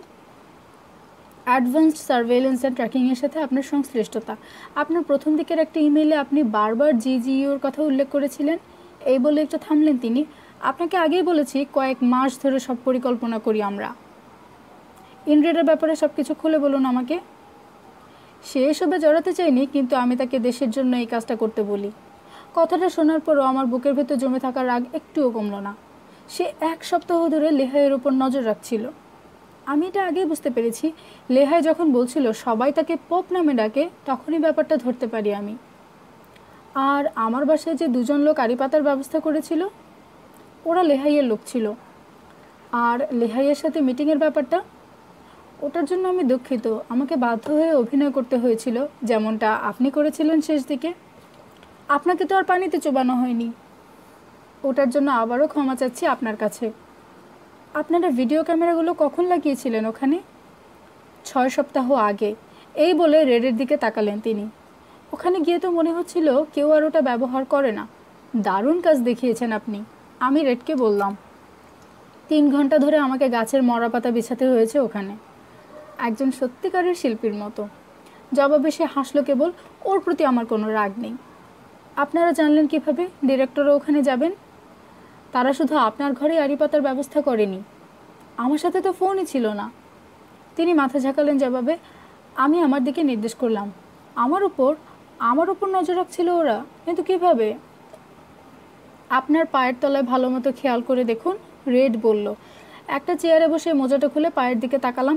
গোড়ালিতে একটা স্বচ্ছ গোলাকার বস্তু লেগে আছে। এটা একটা ট্র্যাকিং ডিভাইস, সবচেয়ে আধুনিক পদ্ধতি। আমি ওটা খুলে ডাস্টবিনে ফেলে দিলাম। তো এখন কি হবে? লেহাইয়ের বিচার সবার সামনে করা যাবে না, তাহলে জনগণ সব জেনে যাবে। তাকে ছেড়ে দেবেন? তা নয় আসলে। মানে? ভ্যাটিকান। ওটা ধসে পড়েছে নিশ্চয়ই। তিনি মাথা নাড়লেন। আর লেহাই সেখানে ছিল? তিনি আবারও মাথা নেড়ে সায় দিলেন। ওখানকার বন্দীদের কি হলো? আমরা কোনো ঝুঁকি নিতে চাইনি, ওদেরকেও মেরে ফেললেন। বাকি দুনিয়ার কাছে তারা আগে থেকেই মৃত ছিল। আপনারা লেহাইয়ের চেয়ে কোনো অংশেই কম নন। লেহাইয়ের ব্যাপারে যাই বলুন না কেন, লোকটা কিন্তু কাজের ছিল। আমাদের সে 2 বার আক্রমণের হাত থেকে বাঁচায়, আর এটা নিশ্চয়ই ওই ব্ল্যাক সাইটগুলোর কারণেই সম্ভব হয়েছিল। কিন্তু কূটনীতির এই যুগে এসে আমাদের কিছু নিয়ম মেনে চলতেই হবে। যদি লোকজন এগুলোর কথা জানতে পারত, তাহলে সিআইএকে রক্ষা করা সম্ভব হতো না। আর সিআইএ ছাড়া এই সন্ত্রাসবাদের যুগে আমরা অনেকটাই অচল। আর আপনিও কখনো প্রেসিডেন্ট হতে পারতেন না। সেটাও একটা কারণ বটে, তার মার্কা মারা হাসিটা দিয়ে বললেন প্রেসিডেন্ট। আর ইনগ্রিড? আপনাকে একটা কথা জানিয়ে রাখি, ইনগ্রিডকে যখন দেশের জন্য কাজটা করতে বলেছিলাম, তখনও সে কিন্তু সাহায্য করার ব্যাপারে অস্বীকৃতি জানায়। বলে ভালোবাসার মানুষের সাথে মিথ্যে কথা বলতে পারবে না সে। কথাটা শুনে দম বন্ধ হয়ে গেল আমার। ভালোবাসার মানুষ? তার কাজটা করার একমাত্র কারণ ছিল আমি তাকে বলেছিলাম, ও যদি কাজটা করে তাহলে আমি আপনাকে এই জিনিসটা দেব। প্রেসিডেন্ট তার পকেট থেকে একটা লাল রঙের খাম বের করে আমার হাতে তুলে দিলেন। এটা আপনার মার ফয়েল। আমি আমার হাতের খামটার দিকে তাকালাম। খামটা খোলার আগে আপনাকে সাবধান করে দিচ্ছি, ওখানে কিন্তু বেশ স্পর্শকাতর কিছু ব্যাপার বলা আছে। একবার দেখে ফেললে আর মাথা থেকে ঝেড়ে ফেলতে পারবেন না ওগুলো। এই বলে প্রেসিডেন্ট আর রেড দরজা খুলে বাইরে বেরিয়ে গেলেন। সিআইএ ডিরেক্টর আমাকে 1 সপ্তাহ আগে যে কথাগুলো বলেছিলেন সেটা মনে পড়ে গেল। আপনার কি মনে হয় আপনার এই অবস্থা হলো কেন? কেন আপনি সারাদিনের মধ্যে কেবল 1 ঘন্টাই জেগে থাকেন? আপনি নিশ্চয়ই এটা ভাবেন না এটা কোনো অদ্ভুত অসুখ। না, এটাকে বলা হয় ক্লাসিক্যাল কন্ডিশনিং, আর আপনার ওপরই ওটা প্রথম প্রয়োগ করা হয়। শুধু এটাই নয়, পটোমেক থেকে যে লাশটা উদ্ধার করা হয়েছে সেটা আমার মার ছিল না। তার মানে তিনি এখনও জীবিত।